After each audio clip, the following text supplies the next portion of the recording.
Everybody's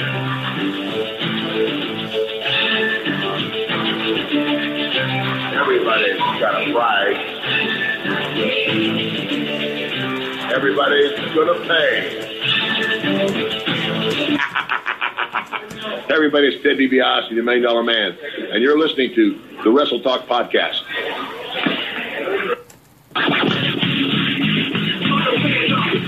And out in the night out, you're tuning to Wrestle Talk. 657-383-1521. We'll be discussing WWE, NXT, Lucha Underground, ROH, fantasy wrestling, and we'll have some of the best damn interviews for professional and independent wrestling that you've ever heard. And I'm Joe Lance. Ladies and gentlemen, buckle your seatbelt, keep your arms in the vehicle at all times.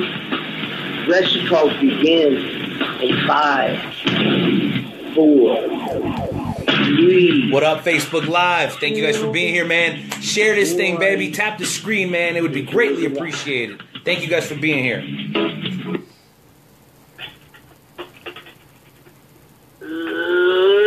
¿Cómo está, señoritas? Muy bien.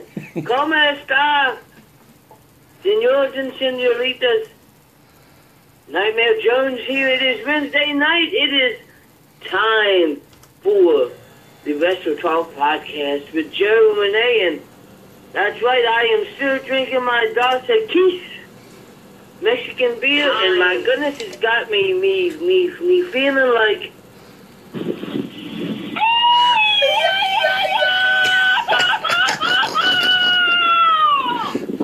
I'm feeling pretty good, ladies and gentlemen. I'm feeling pretty freaking good right now. Let me go ahead and bring in the man, the myth, the legend, the man that needs no introduction. Unmuted.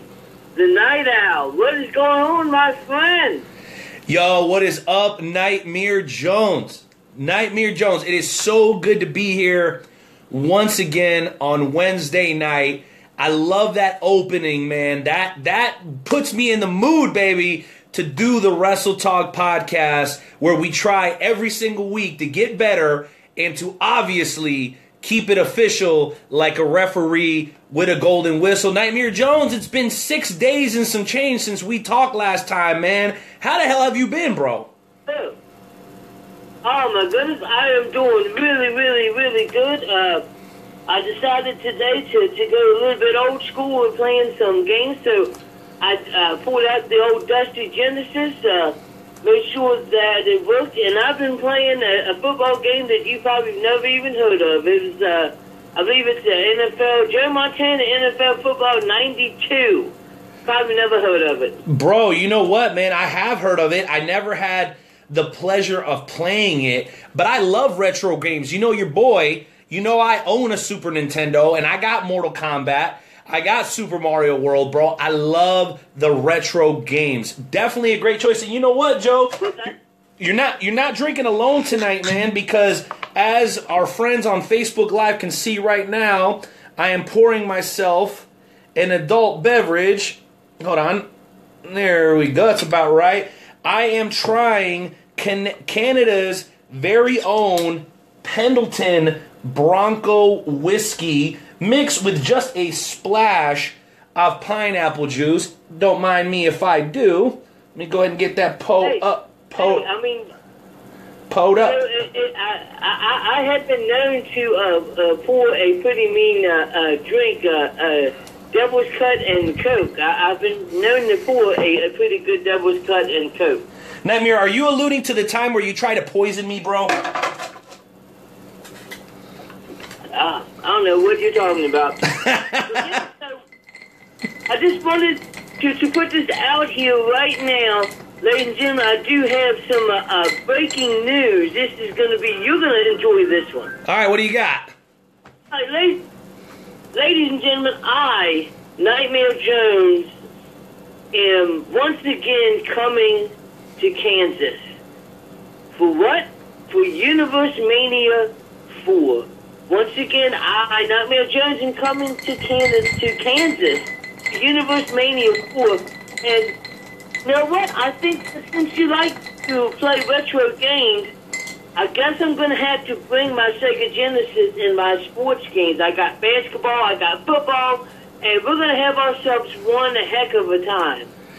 Dude, that sounds like it's going to be a damn good time, Nightmare Jones. And I'm always down for some retro gaming, bro. When you come, we'll hit up the Super Nintendo. And for those that don't know, man, the Wrestle Talk podcast, 4 or 5 times a year, we host watch parties, wrestling watch parties for the big 4 pay-per-views. We're going to be adding Money in the Bank just because it's one of my personal favorites. We're going to be adding it to the list. So next year in 2018, we'll be doing 5 watch parties. Plenty of stuff to do there. We've got the PlayStation 4 set up. Next time we're going to have the Nintendo 64 set up, the Super Nintendo, the pay-per-view on multiple TVs, pool tables. We'll have darts. We usually just charge like $7 to get in. Food and drinks are going to be discounted. So there's no doubt in my mind that if you guys enjoy the Wrestle Talk podcast, just watching us every week, trust me, it would be 10 times more fun if you could join us at one of our live events. Just stay tuned here to the show or WrestleTalkPodcast.com for more information on that. But before we get too far ahead of ourselves, Nightmare Jones, I know we got a jam-packed show tonight, bro. Why don't you go ahead and tell the folks what we got in store for them tonight, man? Oh my goodness, tonight we have not one but 2 people that have been on the show multiple times. We got Tom Simon, from USA Championship Wrestling. It's always great to have Tom come on and talk to us about what is going on in his life of professional wrestling. We know that he's done it all: refereeing, announcing, producing. He's done it all. And then if that's not enough, as you heard last week, we got Curtis Wydle is coming on to our show. And last week he just kind of announced that he was coming on to the show. He kind of took it over for like a minute, just, let everybody know that he's coming on to the show. I didn't know he was going to do that, but apparently... And this guy, he's been going everywhere as well. He's been wrestling for multiple years, so it's great to talk to him again. And we got the FWWC tonight. We got the High Spot segment. We got the Snippets of Truth. And then we also have the Wrestle Talk Game Show Challenge, which is one of my personal favorites because that is the time that every week we get to hear this. Jeez Louise, Joe. Killing me over here. Hey, and you know why that is? Because you and Luke Roberts are always screwing me, man. You always pick topics that are in the favor of the guest, dude. I think I've got like 9 straight losses. At one point, I was slightly over 500. And now, dude, I am in the drizzling shits when it comes to my ability to do trivia. I would do you a favor. What's up? I would do you a favor. Tonight, I will tell you what the game show challenge is going to be about. Tonight, the game show challenge is going to be about tacos. Do you know anything about tacos? Dude, I am a taco expert. As a matter of fact, a little bit earlier today, I went to a great Mexican restaurant here in Kansas City called Port Fonda. Shout out to my boy Patrick. I met with one of my fellow La Familia members, Marcus Mayhem. He had some dope, awesome shredded pork tacos, and I had a grilled chicken sandwich because my stomach wasn't feeling all that great.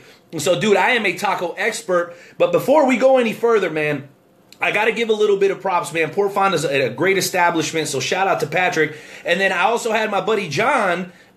You say something here on the Facebook Live thread. The shirt that I'm wearing right now, man, if y'all don't know, bro, Dancing Bear Muay Thai in partnership with Kansas City Extreme Wrestling, the Extreme Wrestling Center, man, they're doing big things over there, man. Those guys have been taking care of me. We spent a little bit of time together last night. So if you're into Muay Thai, if you're into wrestling, man, Dancing Bear Muay Thai, bro, that's where it's at. So shout out to Dancing Bear Muay Thai. Shout out to Port Fonda Restaurant and Mexican Cantina. Shout out to all of our wonderful sponsors, man, all the way, with KCK Dental Pros, our boys over at It's Me Speaking to You in the Conspiracy Farm.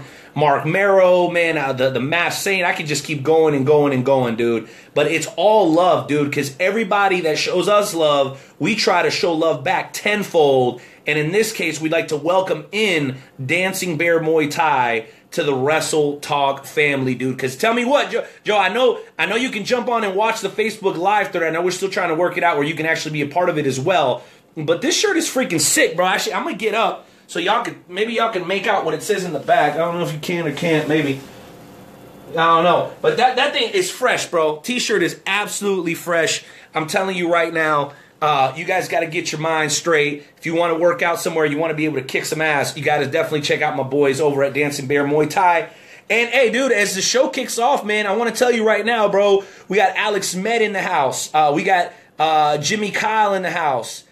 We got, the Wild Man Beast is in the house. Tom Simon is actually watching right now. Curtis Black from the FWWC is in the house, man. Like, we got a lot of big name guys already tuning in. And everybody else who may be listening, man, do us a favor. Share this broadcast if you're watching on Facebook, man. Tap the share. Tap the screen. We would really appreciate it. And if you happen to be listening on the replay, man, go ahead and give us a rating. Click the share link, man. Put it up on your social media, bro. It would mean everything to us. But, Joe, again, I don't want to get ahead of myself because around this time of the show, we always do what we always do about this time as we ask everybody to kindly remove their hats, put their hands over their heart as we pay homage to the greatest country on God's green earth.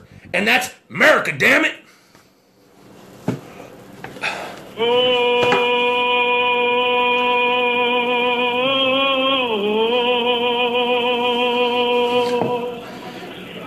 Say, can you see? And the rocket, red flag. I'll make up for it now. For the land of the free. Brings a tear to my eye every single time. Freaking Carl Lewis, bro. I'm just wondering what the fans listening to that clip that day thought. Oh, wait, I think I know.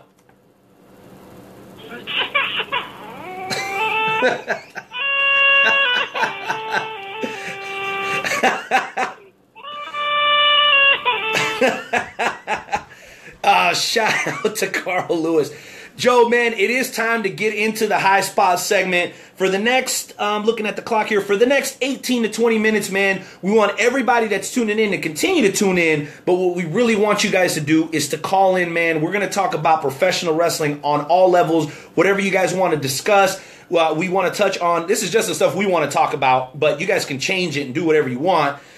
New Japan Pro Wrestling's new YouTube channel. I watched my very first ever CMLL show, and then obviously there's been a lot of hints about WWE's first ever all-women's battle royal, but the stage belongs to the members of the Wrestle Talk family, so we're going to go ahead and post that number on the live feed. For those of you guys listening on the replay, make sure you try to tune in live so you can be part of these very inspired conversations, and then obviously... everybody wants to talk about Matt Hardy potentially moving over to the Broken Hardy gimmick since the lawsuit got dropped or whatever it is. So this is your time. We're going to hit that music. We're going to get into high spots, and then we're going to get into Tom at the 30-minute mark of the show. So appreciate everybody being here. Let's get this thing rocking and rolling, baby. Let's kick that music off and get into high spots. Earthling, we have now taken over your radio.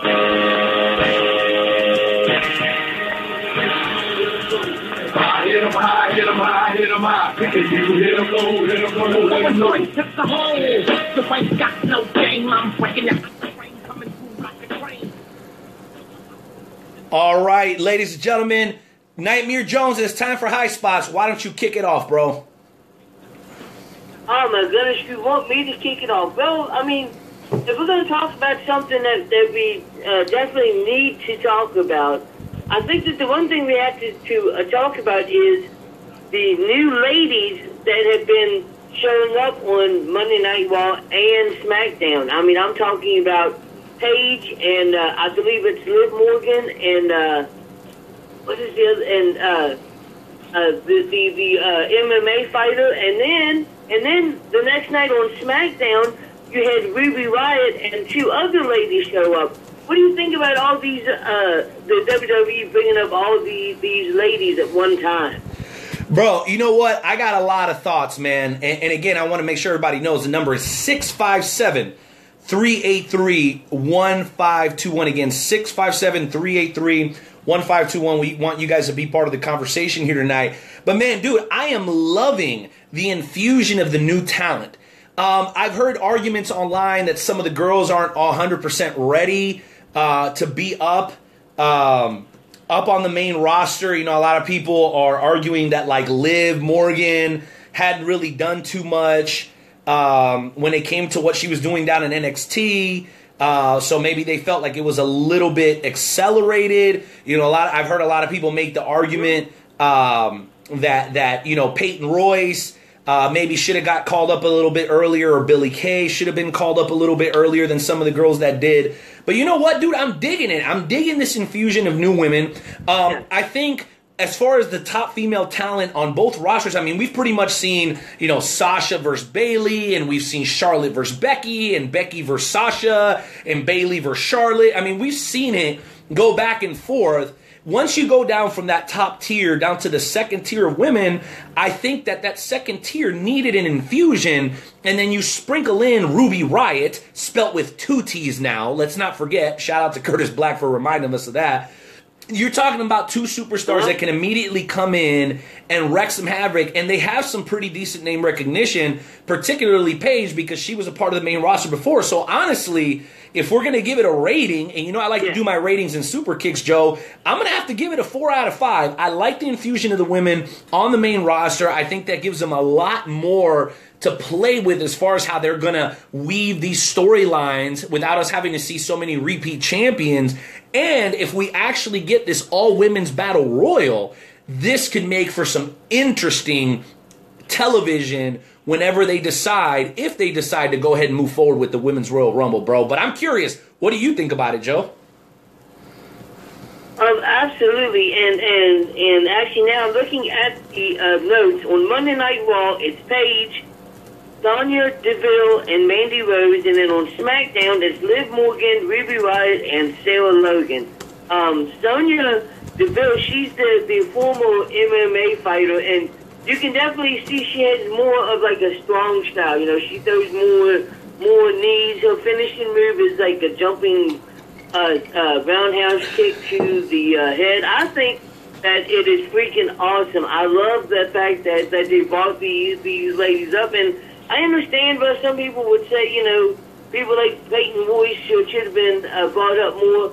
But if they bring up everybody from NXT, if they bring up all the ladies from NXT, then they're not going to have anybody in NXT. So, you know, they kind of got, just because they didn't bring up Peyton Royce doesn't mean that she's not going to end up, you know, winning the NXT title, or at some point coming up to Monday Night Raw or SmackDown. And there have been rumors that there was going to be a women's Royal Rumble match, and I think that with the ladies they have on Monday Night Raw and the ladies they have on SmackDown, plus the 6 new ladies that they brought in, that could definitely be a possibility. How awesome would it be to see a Royal Rumble match with just the ladies? Dude, we've seen a lot of firsts lately, Nightmare. You know, when you're talking about the women main eventing a Monday Night Raw for the first time in a long time. I mean, we've seen women for the first time in a steel cage match, you know, within the last couple of months. So the way I look at it, dude, I think it's awesome to have the ability to do something that has never been done before, and that's an all-women's Royal Rumble. So as far as I'm concerned, dude, I'd absolutely love to see it. Now, I'm going to switch gears here on you, man, and allude to something we talked about a little bit earlier. So Impact officially dropped the suit against the WWE for the quote-unquote Matt Hardy gimmick. We saw the result of that this past week when Matt Hardy lost his match to Bray Wyatt, and he started doing the delete. So I guess my question to you and the listeners tonight is, man, are you excited about the potential of us seeing the Matt Hardy gimmick, the delete gimmick, the broken Hardy gimmick, whatever you want to call it? Or are you concerned that maybe it's just a little bit too late? Myself, I feel that it is just a little bit too late. I think that it's been something that a lot of fans have wanted, but if you realize on Monday Night Raw when he started doing it, not too many people were doing it. But when he first came back to the WWE and he did it once, everybody was doing it. So I don't think that it's a bad idea. I just think that it's something that they should have done a while ago, and I'm not sure if it's going to work like it did in TNA. All right, dude. Well, you know what? Only time will tell, Joe. And I personally would love to see them do a good job with it. My question is, how are they going to pull it off without Jeff? Because Jeff played a big part in making the broken Matt Hardy gimmick work. Jeff is still out for an undisclosed period of time. And we'll just have to see if they can swing it without him. Because, like, again, I think Jeff played a big part in actually getting that gimmick over to start with. The next quick thing that I wanted to talk to you about was Roman and the reaction that Roman has been getting from the WWE Universe, bro. I guess I posted this question on the Wrestle Talk fan page, and the question is simple, Joe. Has Roman Reigns finally gotten over the hump with the fans? I believe so. I think that him winning the Intercontinental Championship was a really good thing for his career. I think that they need to just move up from there. Don't just put the world title on him, because he's going to have a lot of hatred. And as a matter of fact, at one point I wasn't a big fan of Roman Reigns, but I will say that in time I've actually grown to like him a little bit more. Well, you know what? The guy has endured. He's endured. You got to give him credit for that. There is no denying that the guy busts his butt. The guy's there every single week. He's doing everything that he needs to do. He busts his butt, and I'm starting to like him a little bit more and more. All right, well, you know what? The guy definitely earned it, Joe. I'll say that much. Absolutely. But like I said, that doesn't mean I'm buying a Roman Reigns t-shirt. I'm not there. Oh, you haven't gotten to that point yet. All right, well, let's see what he does with the Intercontinental Championship, because, believe it or not, this may almost sound a little strange to say it. If somebody would have said what I'm about to say a couple of years ago, you'd be like, what the hell are you talking about? The Miz elevated the Intercontinental Championship, Joe, and now it is Roman's responsibility to make sure that championship belt does not slide. And I got to say this, man, so far so good. Many will argue that Elias Samson maybe wasn't the most worthy competitor to be the first person that he defended the belt against. But I'll say this, man, Elias Samson kind of coming into his own, very talented in the ring. Did you see that elbow drop that he did, Joe? That elevation that he got on him, man, that thing was pretty freaking impressive. Yeah, the elbow drop and the power bomb. So yeah, it was definitely pretty impressive. Now we have like 6 minutes, and I wanted to get to this before we bring on Tom Simon, because I know that you had made a comment about this earlier. All right. And that is Kane versus Finn Balor, and he uses a steel chair. Now, I don't think that Kane should ever have to use a steel chair against Finn Balor. I mean, that totally takes away everything from Kane. You build him as this monster, and then he beats him by hitting him with a chair. It really doesn't make any... I don't see any reasoning why they would have to have Kane hit Finn Balor with a steel chair. What are your thoughts about that? Bro, you know what? I got to vehemently agree with you, bro. I don't understand why a guy that measures in at 6'11", weighs probably well over 300 pounds, should have to use a weapon against a guy like Finn Balor. Now, this is no disrespect towards Finn Balor. I mean, none at all.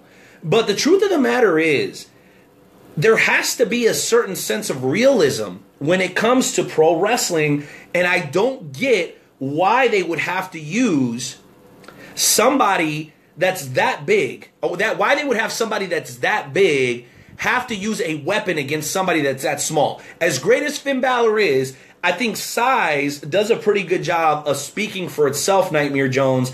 And the truth of the matter is, bro, it did make a whole lot of sense to me.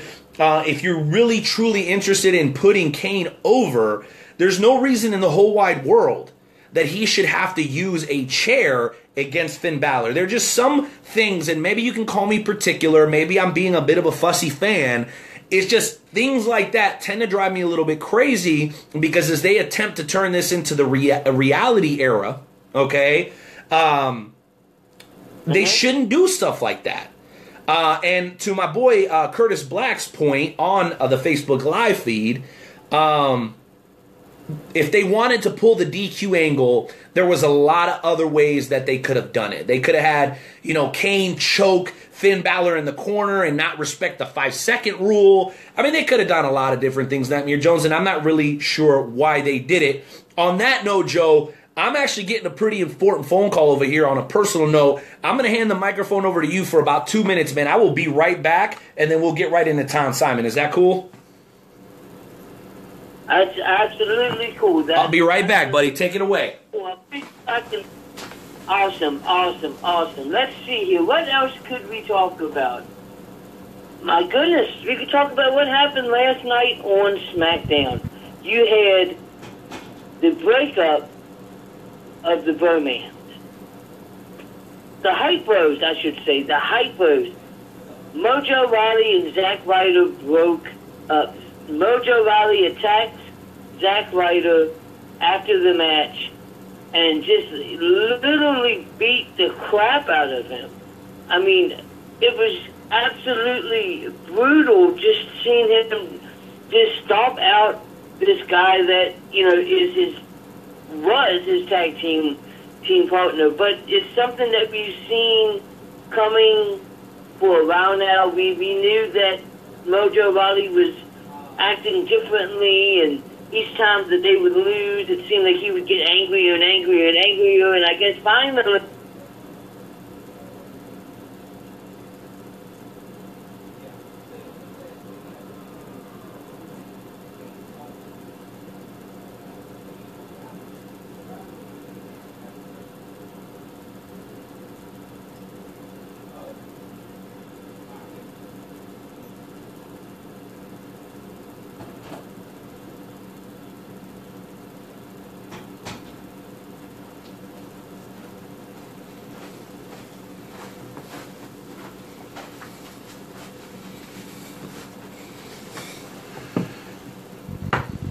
Nightmare Jones, where'd you go, man? It got quiet in here.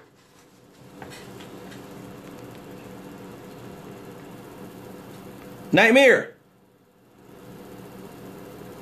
What in the world? I step away for 2 seconds and then everything goes to what happened? We're still rolling. Nightmare, can you hear me? Let me see here.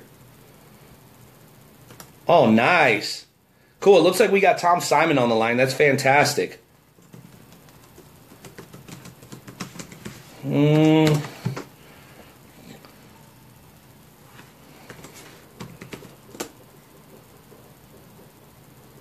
It's why I can't leave. That's a good point. Well, I'm not really sure where my co-host is. I stepped away for a second. And I actually got some tremendous news I want to share with you guys a little bit later. So had to take that call. That's pretty awesome. So, yeah, but I'm trying to figure out what happened to Joe. Joe, where you at, buddy? Let me see here. Says he's live on a... Joe, where you at, Nightmare? Testing, Nightmare Jones. Let me see here. Can't hear my co-host. Guys, this is what happens when you do live radio. Issues, technical difficulties, and so on and so on. I'm not really sure what the deal is. I'm glad and I hope that you guys can hear me, But the truth of the matter is I can't hear my co-host Nightmare Jones. So we'll have to figure that out here in just a second. But I am curious to see if we can bring on our first guest of the night. I see that he's on hold, and I'm pretty excited to have him back on because he's been on the show once before, and he's been really, really busy since the last time that we talked. He's a guy that's well-known here throughout the Midwest area, made his bones throughout St. Louis, Southern Illinois, and now is residing down south doing big work and overall taking care of all the promotional work revolving around USA Championship Wrestling. So I guess welcome back for the second time on the show ever, Unmuted. Our good friend, Tom Simon. Tom, it's Rene. Can you hear me? Yeah, I can hear you now. Tom, that's Everybody was muted for a minute. yeah, it's cool. Well, I can hear you just fine. I actually just took you off of mute, but I'm wondering where Joe, our host, is. He's the one that I can't hear. Kind of a weird deal, but hey, one of the consequences of doing live radio. Yeah. You know how it goes, brother. Joe, absolutely. Joe was in the middle of an explanation about something, and in fact, he even brought up about Kane using the chair. Right. And you've got to think about what's going on with him, because he's been using the chair all along with Braun Strowman. Okay. So that's his gimmick right now. He's going to use the chair against anybody he goes up against because it's consistent with his character. You know, if nothing else, at least they're being consistent with that. You know what, Tom? I hadn't even... How are you, man? Dude, I'm great. And you know what? Within the first 30 seconds of you showing up here, you've already shed some incredible light on something that I hadn't even thought about, because you're right, Tom. He came in when he made his return. It was at the pay-per-view. It was at the Table, Ladders, and Chairs pay-per-view, and that's when he pulled all those chairs down onto Strowman and then threw him into the back of the dumpster, of the dump truck. So you're absolutely right. I guess there is a certain level of consistency with Kane using the chair, regardless of who may be facing. So that's a great point, sir. Yeah, you gotta be. If you're consistent, people aren't going to be pissed off about something like that. Although he probably could have beaten Finn Balor, or at least been competitive against him without the chair. The chair's part of his gimmick right now. Okay, cool. All right, well, thanks for shedding some light on that. But hey, listen, Tom, we've missed you. We know you've been really, really busy. I was actually on USA Championship Wrestling.tv a little bit earlier. You guys got a lot of great stuff going on over there. For people who haven't kept tabs on what you've been doing over the last couple of years, man, why don't you bring us up to speed? I am the general manager. I had a title change last week. I'm the general manager of USA Championship Wrestling. I have been so busy. I was gone for 10 days with wrestling-related stuff and a little vacation. I got home about 2:30 this afternoon. And the last 2 days that I was out on the road, I got sick. So my voice isn't quite up to what it normally is, but I could not miss the opportunity to be with you and Joe tonight. Well, we really appreciate that, Tom, and I'll say that because I know that for a very long time, you made a living with your voice. On top of the fact that you're now a general manager, you've been a referee for a long time, but you've also done some ring announcing. So if it's okay, I want to pick your brain a little bit because I myself have recently gotten into the ring announce business. Here in town with absolutely. Yeah, here in town with Kansas City Extreme Wrestling, giving me a wonderful opportunity. Nothing but love and praise to those guys. So let me go and start there. So the ring announcing gig, I think is fairly simple in a sense, but at the same time, you got to be quick on your feet.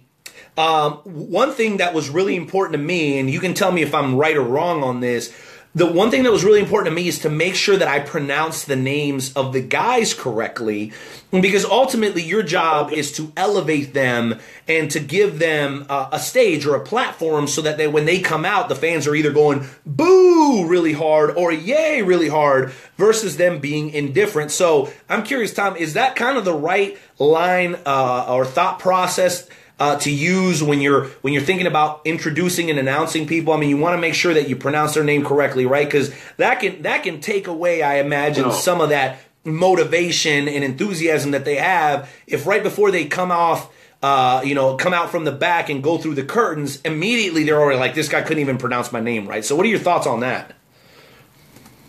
Well, here's the thing with that. If they've been around your promotion any time at all, the fans know how to pronounce his name. So if you don't get it right, you're the schmuck. So you really need to know, you really need to check with everybody and double check the pronunciation and everything else. But remember this. This is the first opportunity for the fans to react to that individual when you announce him. So you set the tone, in essence. A lot of things I used to do, especially with heels, I'd use a darker tone because they're bad guys. And if they're baby faces, then I'm up and I announce, and I get everybody up at the same time because everybody knows from the tone of my voice that I want them to cheer for this guy. So you can set a tone. Of course, you can also go overboard like some ring announcers do too. But, the ring announcer is not the star of the show. But the ring announcer can dictate the pace of the show and also keep the crowd up, either before or after the match, in between matches when they're trying to sell merchandise and things like that. You do have a vital part of the show, although you are not the show. I was told that many times by many wrestlers. No doubt about it. And you know what? It's just relating back to my experience. I've had the opportunity to do this twice, Tom, and the first time I did it in an establishment that did okay. About 100, 120 people. And then the second time, we went from about 100 to 120 people to over 400 people. And I got to be honest, it was a little bit intimidating for me, especially being a greenhorn as an announcer. I'm curious, can you maybe reference back to when you started doing some ring announcing, man, the butterflies then compared to now? And I guess my question is, do they ever actually go away? If you know your job, you're talking to one person, the fan. No matter how many you have, I have talked to as many as 10,000 people at one time. That was in my former life as a trackside announcer for roller derby at the Kiel Auditorium in St. Louis. I had 10,000 people at the Kiel, and I knew what my job was, and I concentrated on the job, and it made things a lot easier. I was able to not block out the crowd, but not be intimidated by the number of people that I was talking to. So it is, whether you're talking to 25 or, 500, you're doing the same job. So there's as long as you know what your job is and you do your job properly, there's no reason to get nervous because you're going to get it right and people are going to enjoy it. So I imagine it's all about doing your homework. Well, listen, I don't want to be selfish here, Joe. From what I understand, we've got your connection issues sorted out, man. Welcome on back and jump on in here with our buddy Tom. Can you guys hear me? Welcome back, brother. No, we got along fine without you, but we missed you, and we're glad you're back. We missed you, Joey. Awesome. Glad guys, I'm glad I was able to get everything fixed. But okay, so my first question is, as I was going through your Facebook, I noticed a tag team match between the Star Twins and the Misfits. Can you tell us a little bit about those tag teams? Well, actually, neither of those tag teams exist anymore. This goes back about 4 months ago. These two teams, the Star Twins were the champions at the time, the U.S. Tag Team Champions, and the Misfits had gone back and forth, and we had a loser leaves USA Championship Wrestling. The thing that set that up is we had enough. It was time for the Star Twins to move on to other teams. It was time for the Misfits to move on to other teams. and do some singles wrestling. And so, you know, and it was actually the day after an Oman Arena show. Oman Arena is our venue in Jackson, Tennessee, that seats about 7,000 people. I pray we'll sell out one day, but until then, we draw nice crowds in there, and the people are very enthusiastic. But it was time for those two teams to move on. They, on the other hand, didn't want to move on. They wanted to continue to beat the snot out of each other. Unfortunately, they took it to the ring during TV. I tried to break it up and ended up getting knocked out. And this was in my Actus Matchmaker. If you want to see it, it's like show number 7, I believe. Okay. But it's, you know, we do have all of our shows up. You can go back to show 1. In fact, Brian Thompson, I know you guys know Brian very well. The Icon. Steve Murphy, the Icon, yes. Absolutely. I love the man. Steve Murphy, who is announcer, he was one of my first wrestling promoters in St. Louis. Steve and Brian were the original announcers for USA Championship Wrestling. Brian's job, his shoot job, prevented him from traveling, especially when we were doing things during the week. So KC Gold is now our color commentator. For a while, Bert Prentice was doing the color commentary, and you know, Bert is the quote owner of USA Championship Wrestling, and I told he asked me, what do I do about a second announcer, because this was right after Brian. I said, Bert, to be honest, I'd rather see you in the chair with Steve than anybody else, because you know what you want to put over. And you know how to conduct interviews. You've been doing it for 30 years. 30 to 40 years. Goes all the way back to the 80s and started out in Minnesota. So I said, who better than you to put your product over? And so he did it for a while, but all of his other duties tended to get in the way, especially on a TV day. I don't know if you're familiar with the way we do TV. We will have a show at Oman Arena on Saturday night. For example, Saturday night, the 18th of November, we had a show at Oman Arena. It was a great show, by the way. It was the main event was Matthew Starr, who is our champion, against Jacob Law. Falls count anywhere in Madison County. Now, Madison County is the county where Jackson, Tennessee is, and they were all over the arena.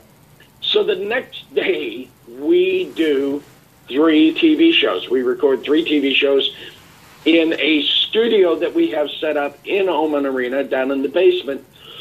This studio, the city of Jackson has allowed us to set the studio up, and we've had guys like Jerry Lawler and Lance Russell and Bill Dundee and Jim Cornette and Jimmy Hart come inside our studio and take a look around, and to a man, they all say, man, this reminds me of the studio at Channel 5 in Memphis. It's exactly what it should be. To me, it reminds me of the old KPLR TV studio in St. Louis where they did Wrestling at the Chase for many years. And but it's an intimate setting with about 100 people in there. And so we do 3 TV shows on Sunday. So we did the 18th, we did the Oman Arena show. We did a show the night before in Selmer, Tennessee. And so that is generally how we run our Oman Arena weekends. We've got a show coming up Saturday night, December 16th, at the Oman Arena. It is our Christmas Chaos show. We'll do TV the next day. So it's going to be a busy weekend. It always is. The night before, I think we're in Selmer again. But there are a couple other shows that I want to plug too, because some friends of mine, Christian James runs a promotion in Franklin, Kentucky. called New South Wrestling. And he runs his shows on Friday night in Franklin, Kentucky. I was supposed to be there, but my health is, I figured I needed to get back home to get healthy once again. And so we have got on December the this Saturday, the 2nd, the 4th, the 2nd. Yeah, December 2nd. Gallatin, Tennessee is what I was saying. Gallatin, Tennessee is where they are going to have a huge super show. It is going to be the Outlaws, who are Kristen James and Eric Andrews, going up against Jerry the King Lawler and Superstar Bill Dundee in a tag match. Woo! Jerry, hey, wait a minute. Let me, Tom, let me interrupt. Let me ask you this. A lot of guys, because I got to ask you about Lawler, because I know you've crossed paths with him on more than one occasion.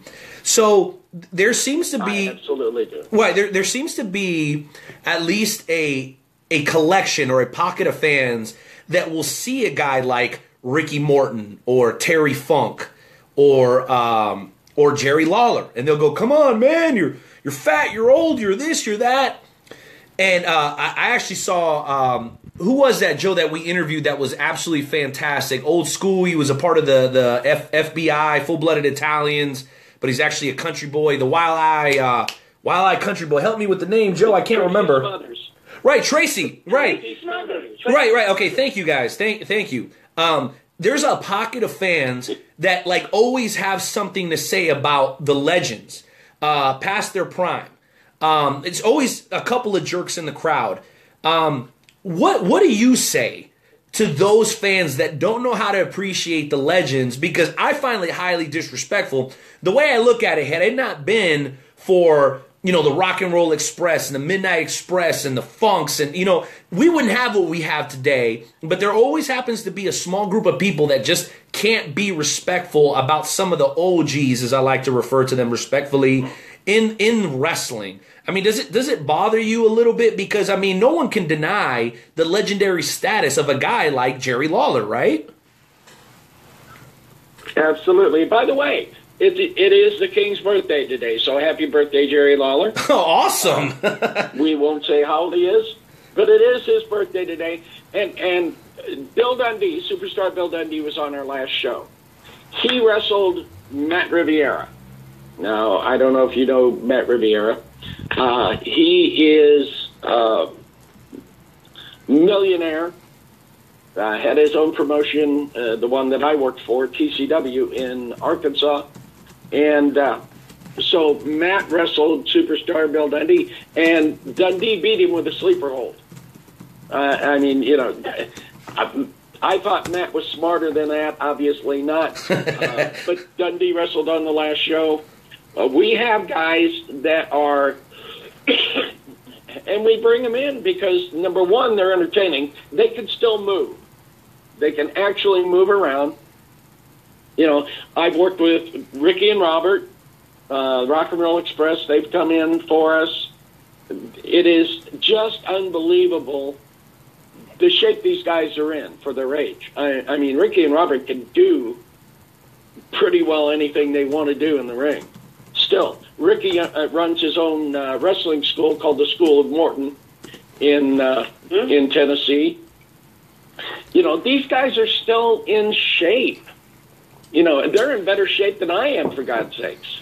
And, of course, I've let myself go. I don't work out like they do. But Jerry's in great shape. You know, he works as much as he wants to work. And so, you know, people can talk crap about him.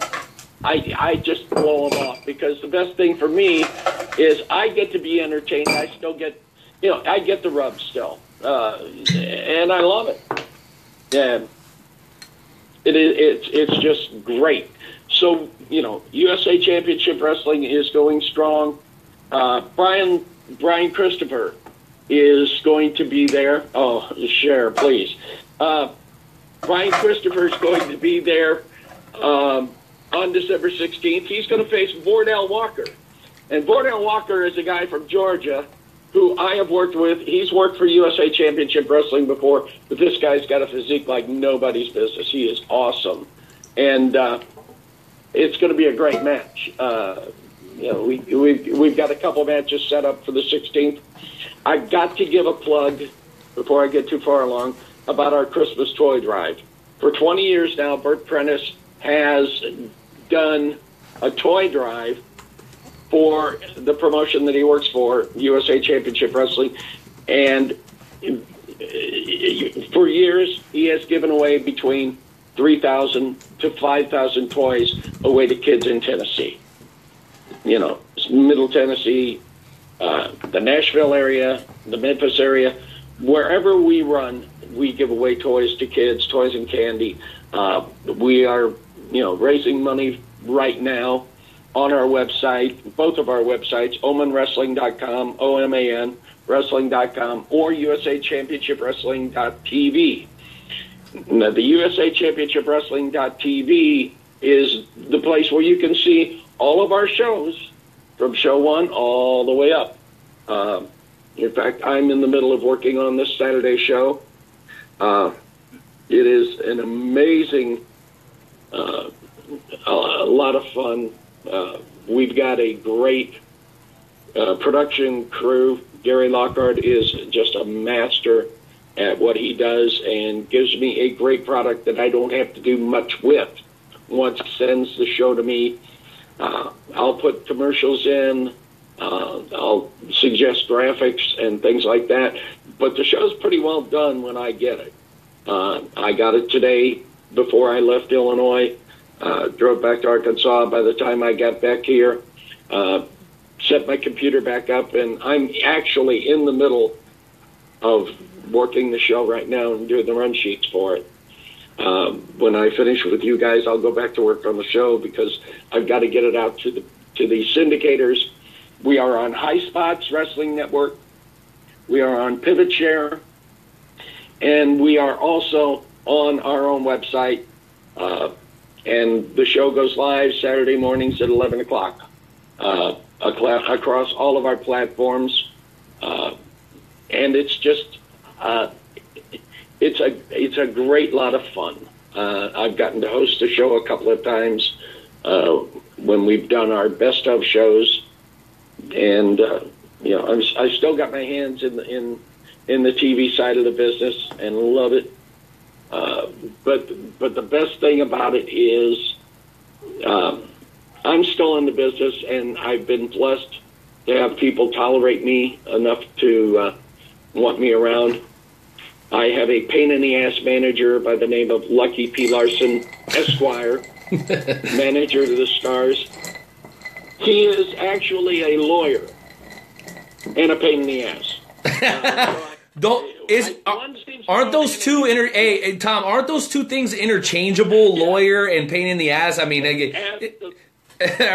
they're definitely not mutually exclusive. I know that. No, they absolutely go hand in hand. He's got his clients are.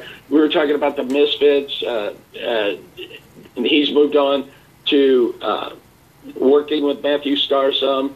Bam Bam Bundy, which is a big name in Mississippi and Tennessee. There are a number of other guys that he works with. The Joker and the Freak, Anthony Ingram.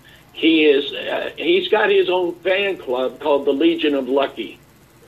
And they are, I've been accused over the past few weeks of showing favoritism. He says that I have been bribed. According to him, I have a new house. I have a new car. I'm eating lobster and world-famous Sloppy Joes. Now, Sloppy Joes, Bert Prentice does Sloppy Joes for TV on Sunday, and it serves them at the concession stand. They are very good. but let me see. Yeah. I need that for my throat. I'm actually watching the Facebook Live feed, and there's a little bit of a lag there, but not too much. I see the bottle, and it is great. Where's my bottle, Rene? He has What the heck? Joe, you always try to poison me. I'm not messing with you anymore.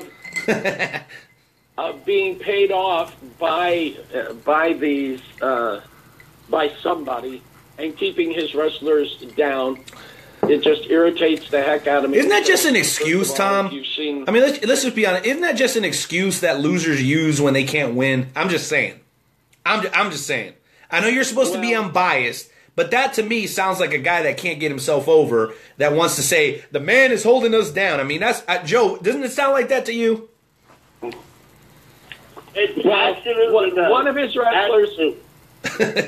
One of his wrestlers is LT Falk, who is a second-generation wrestler. His dad, Tough Tony Falk, was a legend in Memphis. And LT is a great wrestler. He would be so much better if he didn't have Lucky P. Larson with him, because I feel Lucky is holding him back, because he just tends to screw things up whenever LT's in the ring. Well, wait. Believe it or not... But believe it or not, Tom, we actually have LT on the line right now. Let's throw to him real quick. Okay. There he is.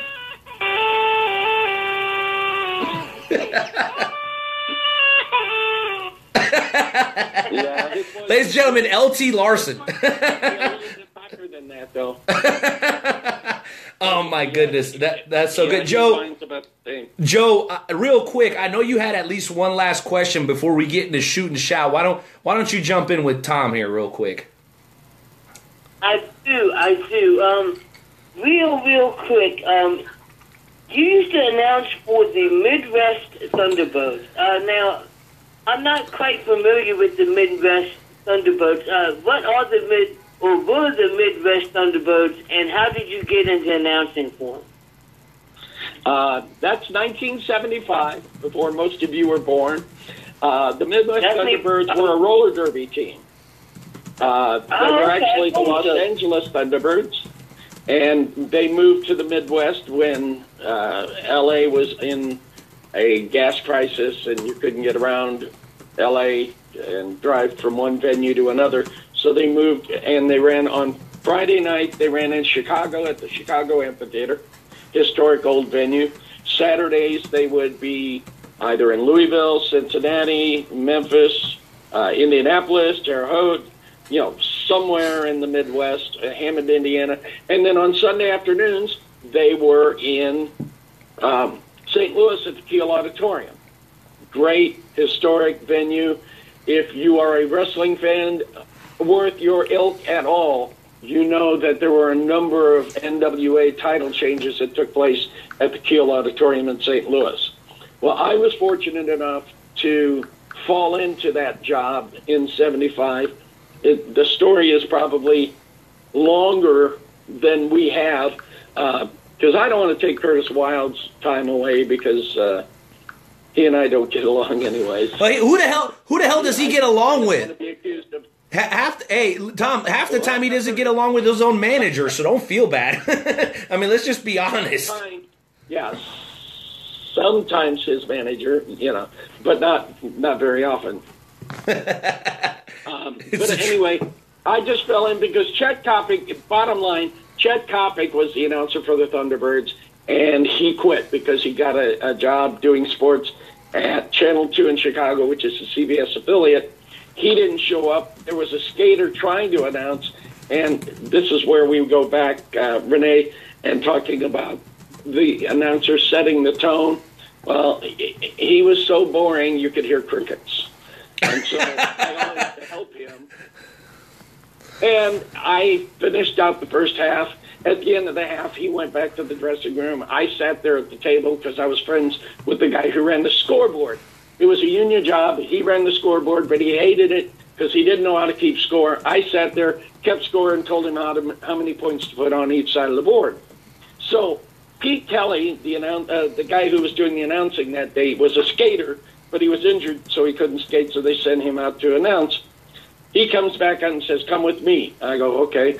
I get back to the dressing room door. Jess Adams, who was a heel general manager, grabs me and says, "Who told you to get on my microphone?" And I said, "Well, in all reality, Jess, the crowd was dying, the skaters were dying because nobody was excited about anything, so I offered to help Pete.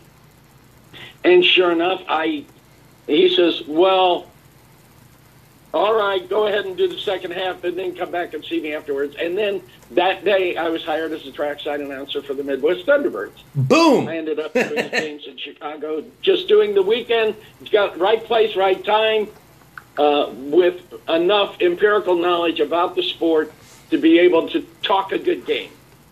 And yeah, actually,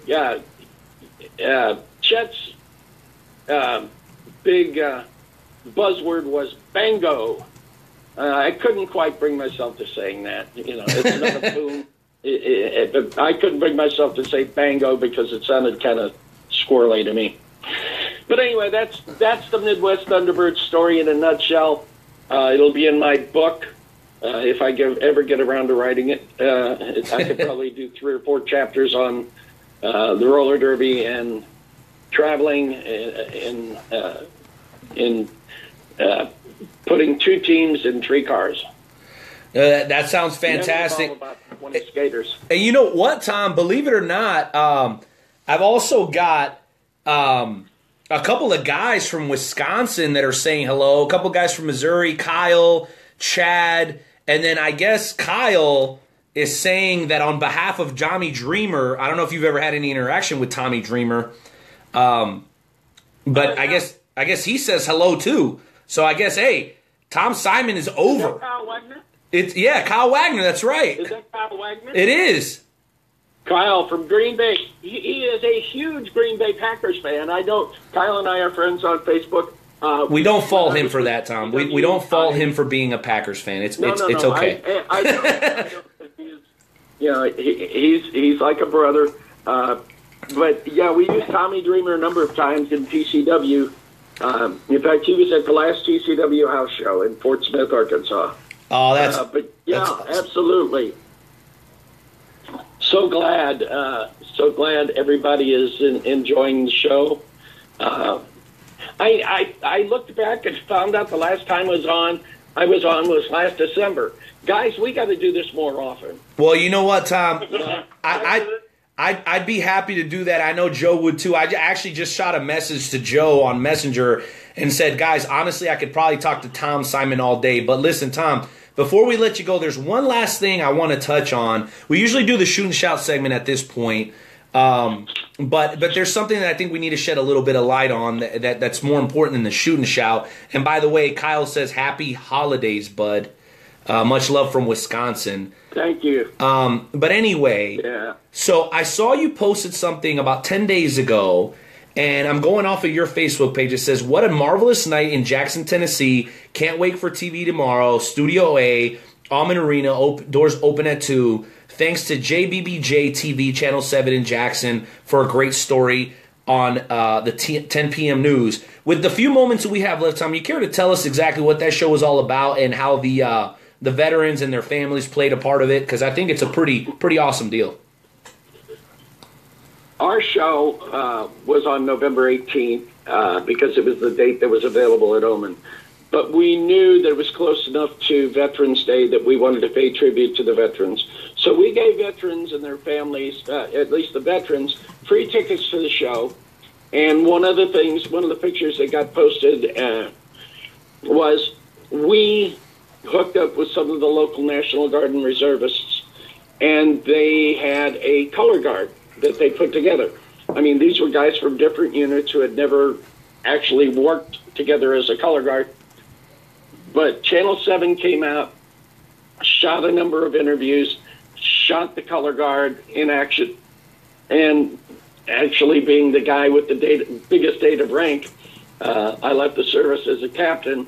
I actually talked them through what I wanted them to do as far as presentation of the colors and everything else.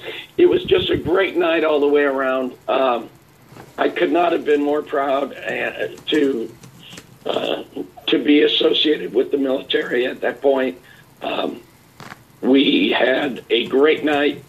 In fact, we took that one step farther, and veterans are going to be admitted free to all USA Championship Wrestling shows going forward. It is just something we felt. It's something we feel we need to do just to say thank you to our veterans and pay tribute to them. Well, Tom, I don't know if it's the connection, if you're choking up a little bit, but let me tell you something, man. As a proud American, a dual citizen in Mexico and in the United States, I have a particularly special appreciation for the United States military because when me and my family came to the United States, we didn't come here the right way. We came here illegally initially. And when my family crossed, there were Marines on the United States side. And instead of, and my mom almost died drowning in her attempt to try to make a better life for me and my sister. Instead of throwing us back into the river, and for the lack of a better phrase, they took us in and they took care of us for about 2 days. And then they sent us back on our way, and we kind of still managed a way to kind of, come back to the U.S. Since then, I'm proud to say we're full-fledged American citizen. My dad kind of did things the right way, paid the money, waited a certain line or whatever. So whenever somebody talks about the United States military, it always brings back those memories of when I was a young tyke and that happening. So to hear that you guys are doing that sort of thing at USA just continues to solidify in my mind that I love that USA and yourself and everybody over there is a part of the Wrestle Talk family because, as much fun as we like to have, because wrestling is diversion from real life, it's entertainment, but even in entertainment, Tom, you can do good things for people that are less fortunate or people that are willing to sacrifice for our freedom and for our ability to live in a free society. So whenever things like that come up, I always get a little choked up myself because I just always reminisce back to those times when, had it not been for them, myself and my mom, I was 3 years old at the time, we could have been dead somewhere in the southern Arizona in the desert. So quite frankly, I want to thank you and USA Championship Wrestling for everything you guys do for the troops that are willing to put their life on the line day in, day out for us so that we can enjoy the freedoms that we have every single day. And as you know, we play Carl Lewis to start the show, and it's kind of a spoof, it's kind of a gag, but you'll always notice I will remove my hat because as funny as that is, it is still the Star Spangled Banner, and we have to make sure that we give our respect for those that have given our lives, not only the soldiers but also the families of for the freedoms that we enjoy today in the United States. And I just want to make sure I made that point because it's so near and dear to my heart. So sorry about the tangent. It was something I had in my heart and I wanted to share it. Well, and I appreciate that story. It's a great story.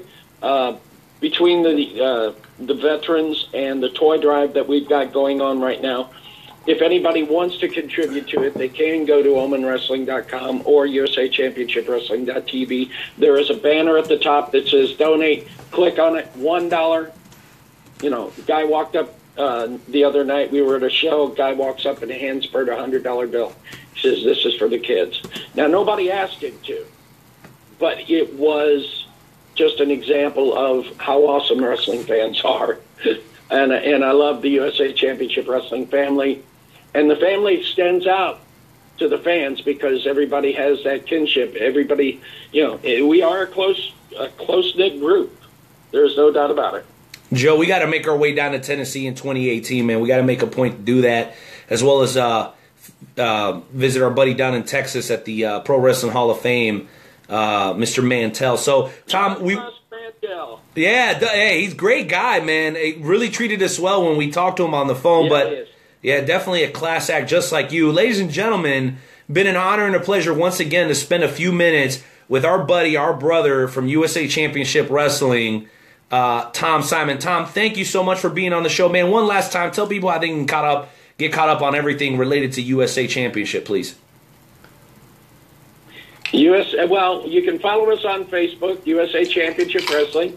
In fact, like our page because it makes me feel better. Our TV shows are available at usachmpionshipwrestling.tv. You can pick up tickets for the Oman Arena shows at Oman Wrestling, OMAN Wrestling.com. And if you want to like me on Facebook, Tom Simon, I'm there. I usually answer good comments within minutes. The bad comments, I let them sit for a while. Awesome. But anyway, Luke Roberts asked me if I had a song that I wanted to play when we finished up, and I want to dedicate this song to Lucky P. Larson and Bam Bam Bundy and all of the guys in the Legion of Lucky. And you'll find the significance awfully funny once you hear it. You got it, ladies and gentlemen. Well, Rene, thank you so much. An honor and a pleasure as always, Tom. On behalf of myself and my partner, Nightmare Jones, we want to say thank you. And we also want to say that we are very happy and grateful to the Lord above that you survived that car incident that happened to you a couple of weeks back. We're keeping tabs on our friends. We've been praying for you, and we're very glad that you made it home back safe to your family, sir. Well, I got a concussion out of it, and nobody could tell the difference. It might have actually fixed something, right, Tom? No, that's too far gone for that. Have a good night, man. Thank you. Thank you, my brother. Adios. Nightmare Jones, let's hit that music for 2 minutes, brother. We're coming back with the world's greatest fantasy wrestling group, the FWWC. I got a feeling it's going to be some heat in the building tonight. So you guys make sure you dial that number, 657-383-1521. After the FWWC, I got some huge news. I got a phone call a little bit early. You guys are going to want to hear this. So hang tight. And for those of you watching live, share this thing. And for those listening to the replay, all you got to do, baby, is give us a rating, tell them how awesome we are, and share this thing on social media. We'll be back in 2 minutes and 20 seconds. Night Owl, Nightmare Jones. We'll see you guys in a bit.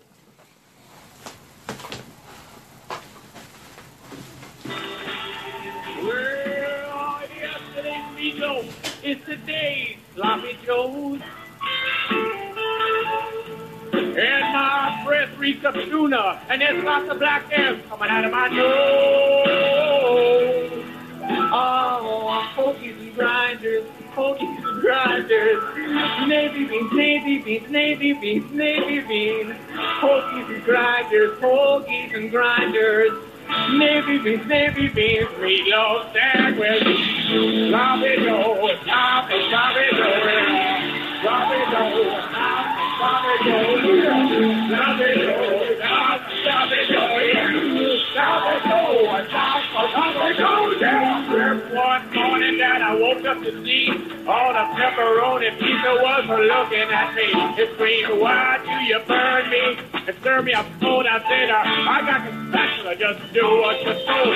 Then the liver and onion started joining the fight. And the coffee pudding pushed me with all this might. And the sauce threw his sloppy and it kicked me in the head.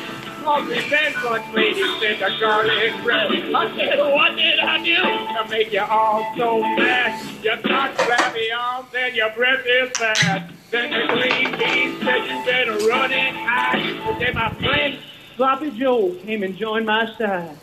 He said, if it wasn't for the lunch lady, the kids wouldn't eat you. You should be shaking her hand and saying, pleased to meet you.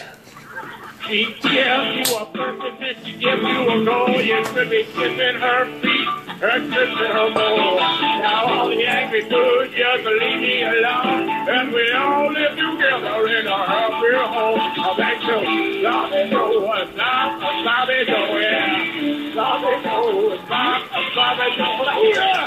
Sloppy Joe, Sloppy Joe, yeah. Sloppy Joe, Sloppy Joe. Well,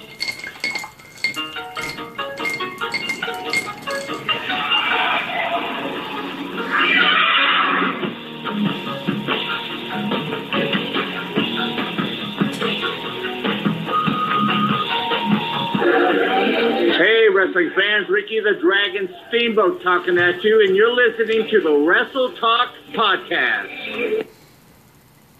Oh, my goodness. Only Tom Simon would have a song about Sloppy Joe's playing for a break. That was awesome. Sloppy Joe's. Dude, sloppy Joes. Well, listen here, Nightmare Jones. I want to share this news with everybody before we go any further. Man, I just got a call back from the owner of Port Fonda here in Kansas City, and he has invited the Wrestle Talk podcast and the FWWC, if at any time we want to use his venue in the historic Westport district of Kansas City to throw one of our events, he will be more than happy to have us. So now we have 3 potential options as far as where we want to throw our parties. And let me tell you guys, we got Royal Rumble coming up in January. And then right after that, we've got WrestleMania, Universe Mania 4, as we call it. So if you guys aren't yet members of the Wrestle Talk family, you're slipping on your pippin, you're slacking on your mackin, and you're not sharp like a number 2 pencil on test day. So you guys need to get on it. Make sure you guys go to Twitter and Instagram. Check out Port Fonda in Kansas City, Mexican Grill and Cantina. Give them a little bit of love because they are showing tons of love to the Wrestle Talk podcast with Joe and Rene. Those guys are absolutely incredible. The owner is a class act. Had lunch there today with my buddy Marcus, and I'm excited to share that news with you guys because the Wrestle Talk podcast just keeps growing and growing and growing like the Energizer Bunny. No doubt about it. All right, ladies and gentlemen, it is time to get into the world's greatest fantasy wrestling group, Nightmare Jones. I know we got those phones like packed, baby, so let's go ahead and start and get our first person on the line and see what they got on their minds tonight. Oh my goodness, the first person that we have on here, let's do this. Here we go. Ladies and gentlemen, the first person we have coming on the show tonight is the Intercontinental Champion, Tank Westbrook. What's going on, Tank? How y'all gentlemen doing tonight? Awesome, brother. Doing good, but doing good. How about yourself? I'm doing great myself. Thanks for asking. I just wanted to come on the show and tell the FWWC that, you know, even though that Battle Cat beat his own partner to fight me last night, it's sad that he wants to throw everybody's name as the FWWC wants to shut my mouth. If everybody wants to shut my mouth, I wish they would step up and not have somebody like himself that named Battle Cat fighting for them. Okay, now I'm curious, Tank. You just defeated, you just defeated the Battle Cat for the Intercontinental Championship. My question is, why are you even addressing this dude? I mean, didn't you just basically already take care of business? I'm wondering. Yeah, I did. I did take care of business, but when I throw out an open challenge and nobody answers it except for him and his tag team partner, El Luchador, which I have faced multiple times in my career, and I've also shown him up, it's sad that those two are the only ones who feel worthy of fighting me. I guess everybody else in the FWWC is scared. All right. Well, hey, listen, strong words from the Intercontinental Champion, Tank. We're gonna make it quick because we got a lot of guys on the line. Shout out to my boy David from iWrestling Delta checking us out tonight, man. Anybody checking us out live, please share this broadcast. If you're listening to the replay, man, give us a rating on iTunes if you're an iPhone person. If not, man, just take the link and share it. We would really, really appreciate it if you're on Android or on a PC. Nightmare Jones, man, we got a guy who hasn't called in a very long time, former ECW champion, former FWWC heavyweight champion, and a man that's well on his way to challenging Tank for the Intercontinental Championship. Ladies and gentlemen, calling in directly from the mean streets of Kansas City. I'm not really sure who this is. He has a lot of different aliases. Let's just go ahead and throw to him. You're on live with the Night Owl and Nightmare Jones on the Wrestle Talk Podcast FWWC segment. Who are we speaking with tonight? Theory's here tonight. Theory. Wow, he shows up. Wow. Nightmare Jones. Nightmare Jones, please take a step back and be respectful to the guests. Already. Why is the bodyguard talking? Hey, tell your bodyguard to shut up. Well. First of all, the BOD doesn't need a bodyguard. But Nightmare Jones, I'm going to ask you respectfully to please let Theory speak his piece. I was talking about a Nightmare Jones. You don't need no bodyguard. You good. You fight. I don't know about a Nightmare Jones over here. He's bodyguard. He keeps talking. But I mean, it's funny to me how Mr. Tate is saying that nobody stepped up. I believe I said we can fight on Monday. We can fight anytime we want to fight. But he was like, no, I'm gonna make you wait. Blah blah blah. So I mean, it is what it is. When he's ready to be a man and he's ready to fight, we can get to see it and tell you, and it's gonna be a waiting game for me. I'll wait. It's fine. Well, so Theory, my question is, how soon do you expect to get your match against Tank for the Intercontinental Championship? That is not my lane at this point, man. I gotta wait on somebody else to stop being stop being stupid and fight. I mean, it ain't me. Somebody else being a win. I mean, how you just win it and you over here, oh well, I'm gonna make you wait. If I won it on Sunday, I'm gonna defend it on Monday. Well, let me ask you this, Theory. Let me ask you this before we let you go. The Steampunk Collective, just from what I've heard, has developed a reputation of title tucking. Do you believe that the Steampunk Collective is title tucking? So I know Art Murphy. I know Cole Corker Slater. I don't believe that them boys is ducking. I mean, I understand that they might be trying to, imitate what is already there in La Familia. But, even them dudes fight. They might fight in packs, but they still fight. Put the dang on titles up, boys. Stop playing. Don't duck a fight. If somebody wants that belt, give them a shot. Don't be a punk. Stop being sissies. Hey, Tank. Stop being a sissy. I mean, I got to fight on Monday with Nightmare Jones. You can defend that belt on Tuesday. What's up, Tank? Wow, and I know that he's listening. Theory, we appreciate your time tonight. We got quite a few phone calls to get through. Listen, I got one last question for you. Any chance that you will be the person chosen to face the Saint and compete for the Hardcore Championship? Look. This is not a Chris Stokes movie. I don't really want to beat on the kid, but I will beat a kid. I believe in corporal punishment. I was brought up on the belt. I will spank little Saint. I don't mind. Just choose me. I mean, people gonna drop their belts to me anyway. Wow. Theory. Go ahead and get in line.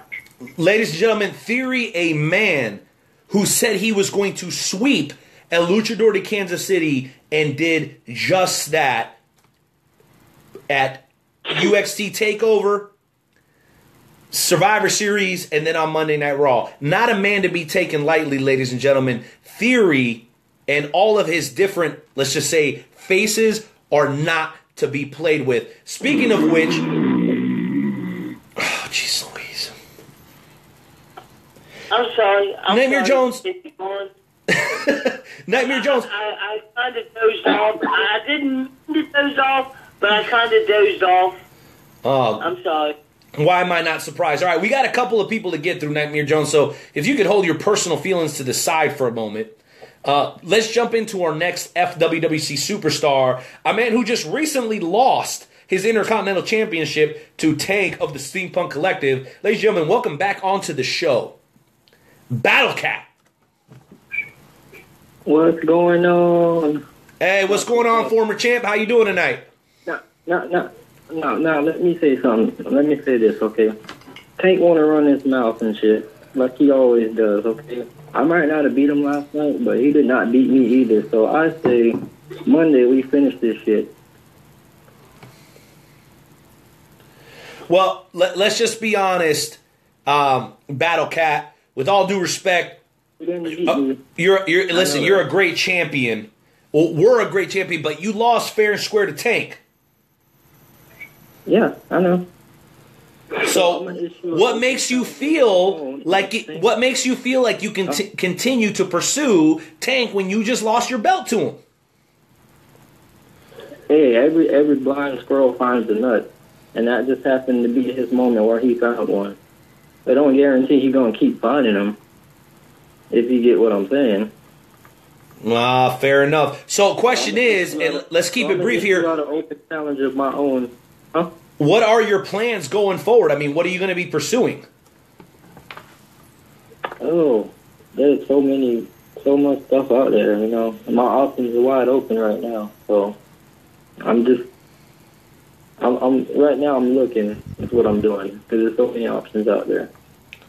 No doubt about it. All right, Battle Cat, anything you want to say before you get out of here tonight?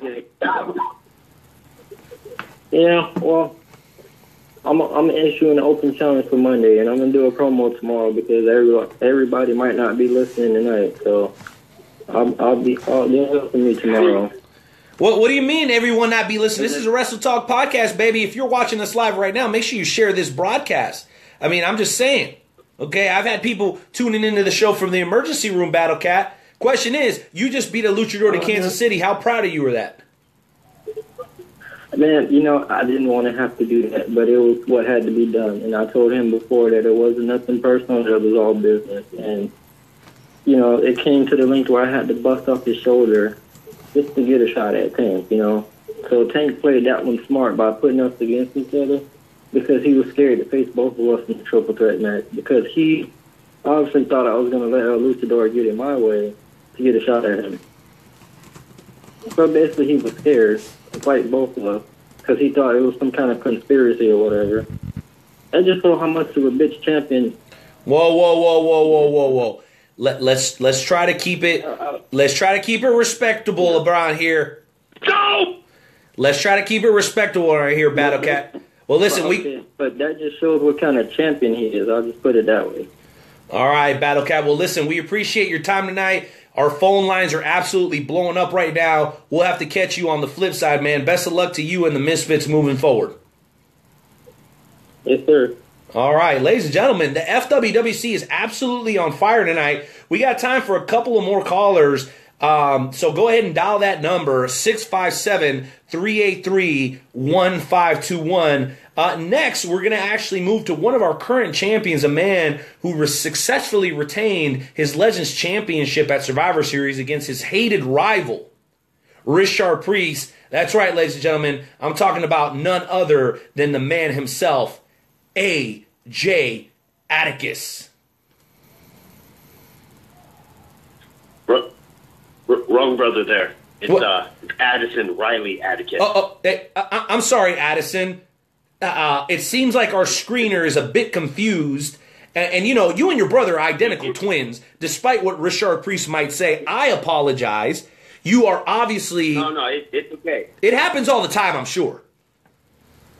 It always does. It does. It happens a lot. So there's no hard feelings there. And, you know, I called in. I had this whole thing planned out that I was going to say, that I was going to ramble on about. But, you know, I'm hearing some stuff now tonight that has changed my whole mindset on what I was going to talk about.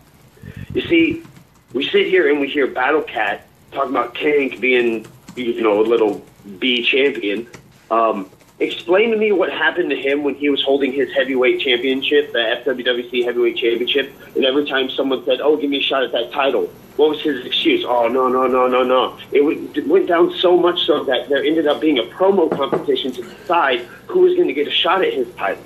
And then he's the Intercontinental Champion, and he begins to run his mouth again the exact same way. So who is he to talk shit about anybody when he does the exact same stuff that he now wants to complain about? So, you know what? Then we also have Theory, which much respect for the man. I've never faced the man in the ring. He 100% earned his number one contendership for the Intercontinental Championship title. So I understand where he's coming from. When does he get his match? When does he get his match? Sometimes as a champion, I know some people want to hold on to it for a little bit, postpone their match until like the big pay-per-view because, you know, it throws a little bit more prestige on your title doing it at a pay-per-view than a Monday Night Raw. Totally get it, totally understand. But, you know, me and Richard Priest, we had a big, long fought battle at a pay-per-view. It continued into a Monday Night Raw, and I broke his streak on the carryovers. It's what happened. And for people saying that we're title ducking, there's not once has someone challenged me for one of my titles that I've ducked. Not once. Arden Murphy's not ducking anybody either. He set up a beautiful tournament. Massacre. Massacre. Let me stop you right there and ask you this question, okay, as a member of the BOD, okay? And I think you're not the only one. Shout out to all our boys in IW Delta checking us out tonight, man. We really appreciate it. Here's what I'm hearing. Here's what I'm hearing as a totally unbiased administrator of the group.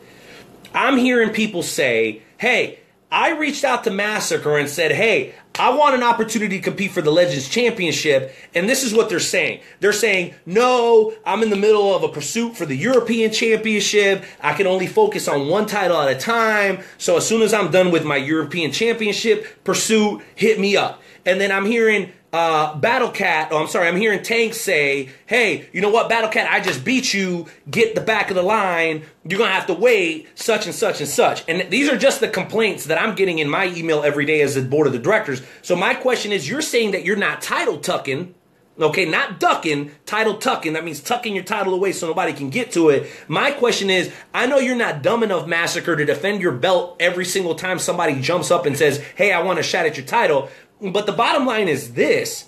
If the Steampunk Collective is all about competition and raising the bar, how come we are constantly hearing, earn your spot, earn your shot, earn your spot, earn your shot, when you guys take shots at a guy like Funky Flex for doing the exact same thing? I haven't taken a shot at Funky Flex. Well, I mean, as a collective, my friend, not just you, I'm talking about the collective. Let's not split hairs here. Same can be said about people.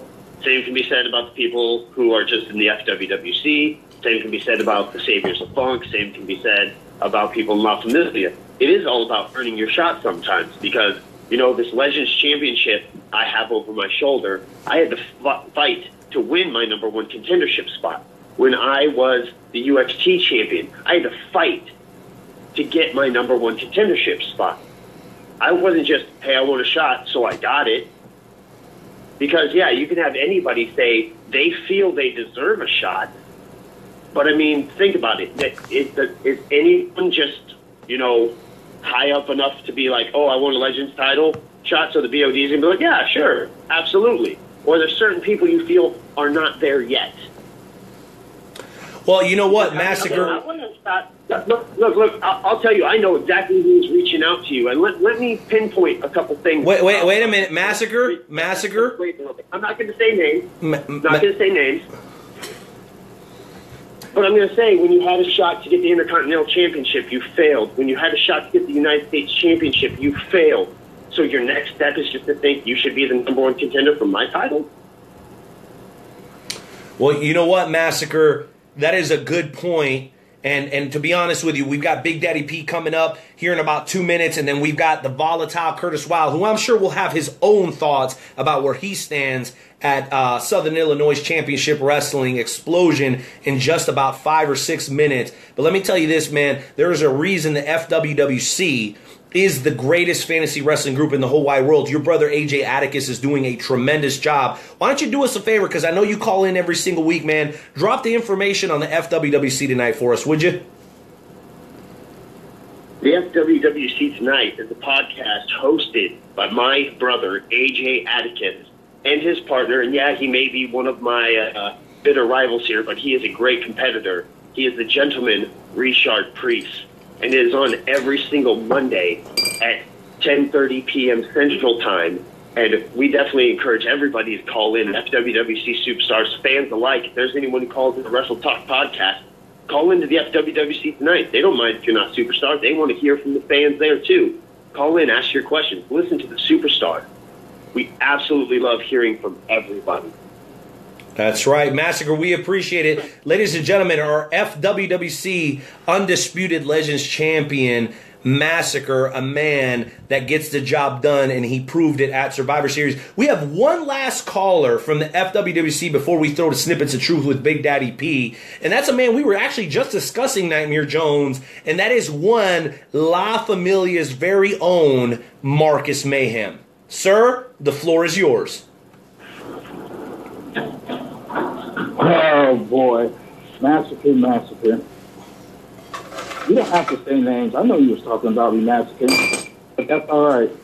You see, all that is I smell fear. See, I think you're knowing what's going to happen. You're already trying to make excuses and cry about it.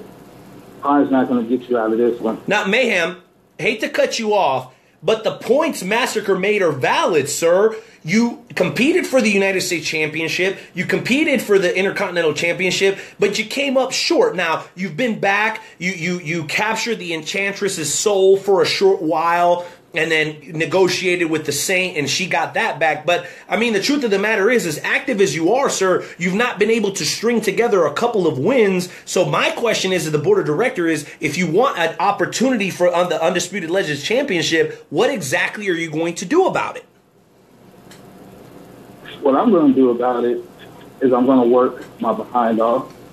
And Master is right to a certain extent that, sometimes you got to earn it. But like you said, I've been short a couple of times, but not by much. I've been very, very close. And it's really frustrating to be so close but still lose.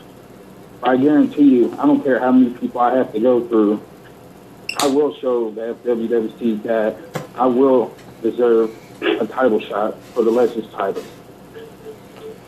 All right, I should say Massacre obviously had some strong messages for you. Marcus, with these last couple of seconds you have left, is there anything you'd like to say directly to Massacre, who I know, as a matter of fact, is still listening on the line tonight? Massacre, just watch.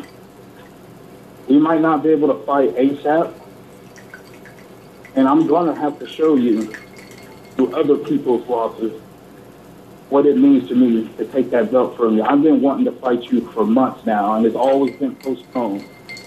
You know the fans want to see this match, Mayhem versus Massacre. Why don't you make it happen?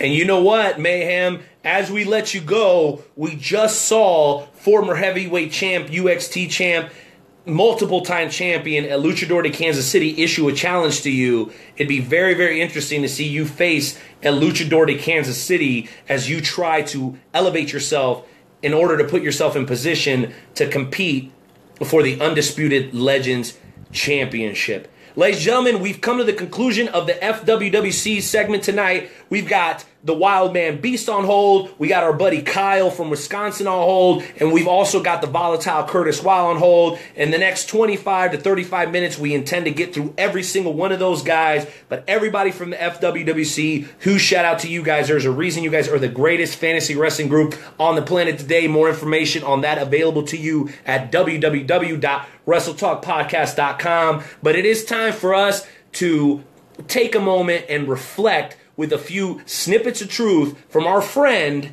our brother, our amigo, Big Daddy P. Intern Timmy, hit the music.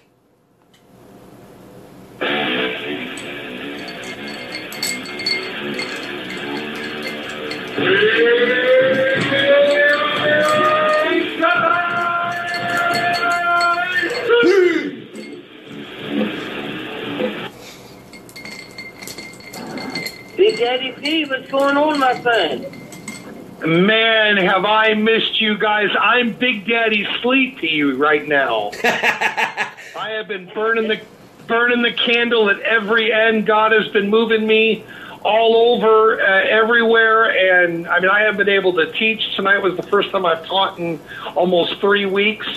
But I am so glad I missed you guys. And, one of the greatest pieces of truth that I want to drop with our listeners tonight is, guys, I know we just celebrated Thanksgiving, but every day I give thanks. I mean, keep in mind, right now there are people who are going to go to bed tonight and they ain't going to wake up. And that's it. There ain't no turning back. So, as I always say, if yesterday is history and tomorrow is a mystery, what is today? It's the present. It's a gift, and you should treat it as such. Do not take your family for granted. Don't take your spouse for granted. Don't take Big Daddy P for granted, because you just never know what the Lord's going to do. Now, I know I did get a message earlier, Rene. If you don't mind, if you can read that, please, because I'm driving. But I do know it's a prayer request, I believe, for Shannon.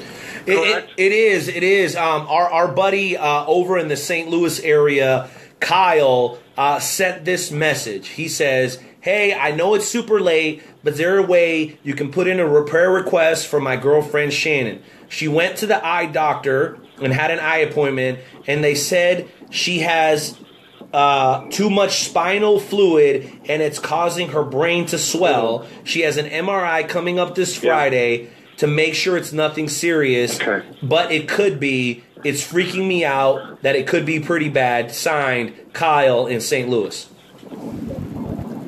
Don't you just love the fact that people feel comfortable enough to send those requests in? Big Daddy P, here's the thing. I think that is just the... Let me jump in here, and Curtis, I know you're on hold, my friend. We're going to give you your time, and I know you understand how the entertainment business goes. But I want to say this, Big Daddy P. We've gotten a lot of criticism, and we've lost a lot of listeners because of the prayer segment, Big Daddy P. But if even one prayer comes to fruition because of what we do here, okay, it is more than worth it, because the people that are willing to muster up the testicular fortitude, whether male or female, to send in those prayer requests, man, I admire them greatly, and I think we need to give them their just due, because it takes a lot of courage to reach out and ask for help, especially from God Almighty.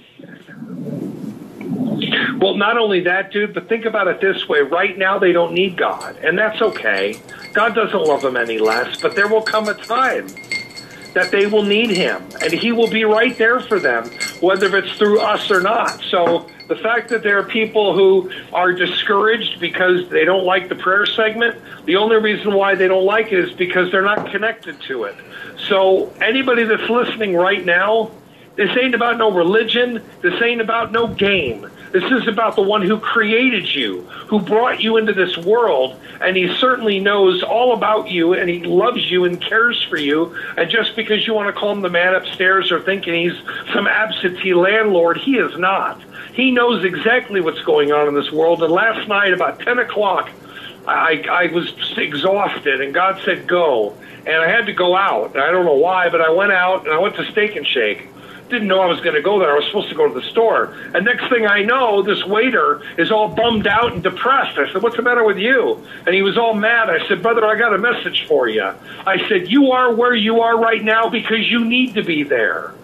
So a lot of people might not realize why they're here right now or why they are where they are. It is not an accident that you are where you are at all. We are where we are because we're here for each other. And that's one of the things that a lot of people don't understand, and I really don't care.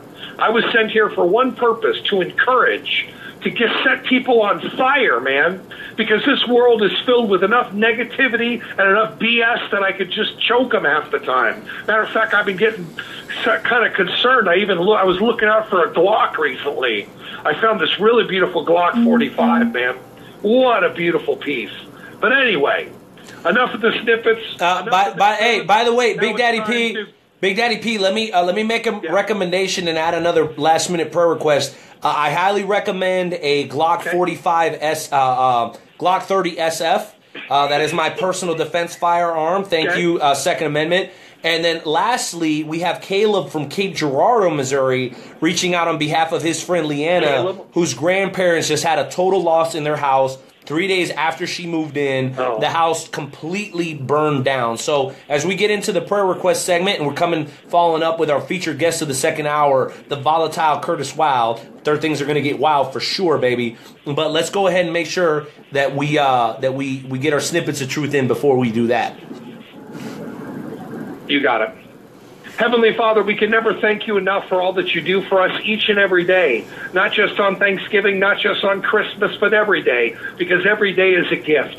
And so, Father, we bring to the table tonight the prayer request for Shannon. Father, you know everything about the situation. You are the only one who knows what the outcome is going to be. Well, we pray for complete healing. Father, we pray that your will would be done in the situation, and that through the situation you would strengthen them to see just how much you love and care for them. Father, for Kayla, who is going through the grandparents' house situation, we thank you. We thank you and thank you and thank you that they made it out. So, Father, I know that you will return all the materialistic things again for the show, that you continue to make things possible.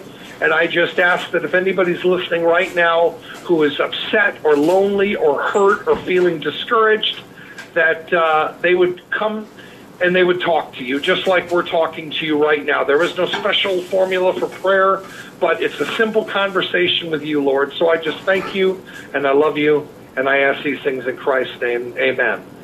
Right. Amen, indeed. And we know God knows, but for the sake of the listeners, Leanna in Cape Girardeau, Missouri, whose grandparents' house was a total loss, we send that prayer request out to you. Big Daddy P, we appreciate your time. It is time to get a little volatile up in here as we move on to our boy, the volatile Curtis Wydle of SICW. As always, sir, we are grateful and we are thankful to have had you be a part of the show tonight. Thank you so much, and I love you. And by the way, Gary Grandstaff says hello. I've been there 3 days a week. I'm helping them out get a business off the ground. Oh, wait. You're talking about... Were you talking about the Gary? Yes. Netflix, like, big-time movie producer, and Gary? Brett, too. Oh, Brett, too? And Brett. Brett's working with... Dude, I went into an office, and there's the dog Piper with Brett. I thought I was like in Chris Samuels land. Dude, are you serious, man? The trip, dude. You were hanging out with the Masked Saint, bro? Wow. He was. Yeah, he's awesome. Oh, He's incredible. Yeah. Incredible. We got to get Brett back on the show, man. Last motion picture, Roddy Piper. Hey, I've been listen, I've been posting it almost 3 days a week where I say, here we go at Grand Staff Financial. That's what that is. That's where I've been Tuesday, Wednesday, and Thursday, helping them build up a business. So, no doubt about it, man. Shout out to the Masked Saint, still on Netflix. Book still available on Amazon.com, hard copy and paperback. Right now, check them out. Proud sponsor of the Wrestle Talk podcast. Big Daddy P, we'll catch you next week, brother. Much love. Thank you. Adios. Peace. Nightmare Jones, I'm telling you right now, man, for many, many years, people have asked us, man, why do y'all do that, man? Not everybody believes what you believe. And that's okay, man. The Wrestle Talk podcast is crazy. We got them psycho FWWC people, and then we had Tom Simon, one of the coolest guys in the whole wide world, come on the show. We literally have something for everybody that is a wrestling fan under the sun. And that's what we do here in the Wrestle Talk podcast, man. We're not going to bore you. We're not going to talk trash about wrestling and run the product that we claim to love down every single week. That's not what we do here, man. We're a little bit different, and that's why we're able to get some of the greatest and most talented people in the whole wide world on the show. Which brings me to our next guest, Nightmare Jones. I know we're super late, but we will make the most of the time we have with this gentleman. And I'll be honest with you, I'm a little apprehensive. Because last time we had the Volatile one on the show, he was nothing short of his name, Volatile. So hopefully we can keep this somewhat diplomatic and respectable. He seems to have a problem with the Night Owl for whatever reason. You know why that is, Nightmare Jones? Is because I call him out on his BS. His own manager happens to occasionally have a problem with him. So I'm just saying, dude, why can't I have a problem with you? You don't always play it down the line. You don't always play it straight. So I'm going to call you out on it. That's what the Night Owl does. But on this occasion, I'm actually pretty happy for this gentleman because he's getting ready to compete with one of the best men in the independent circuit right now, and over at SICW. So let's just see how this goes, Joe, because I am a little bit nervous. So, ladies and gentlemen, a man who is renowned throughout the independent wrestling scene, not only here in the Midwest, but I'm talking about everywhere throughout the United States. A man that is known as the Volatile One. over a decade in the business, doing a lot of fantastic and amazing work down for Herb Simmons down in SICW. I mean, the guy has faced guys like Baracus, and he's getting ready to face the Iron Man, Ken Kaza, on Saturday, December 9th in East Carolina, Illinois. The Lion of the Lou, ladies and gentlemen, none other than the volatile Curtis Wydle joins the Wrestle Talk podcast tonight. Curtis, you are live.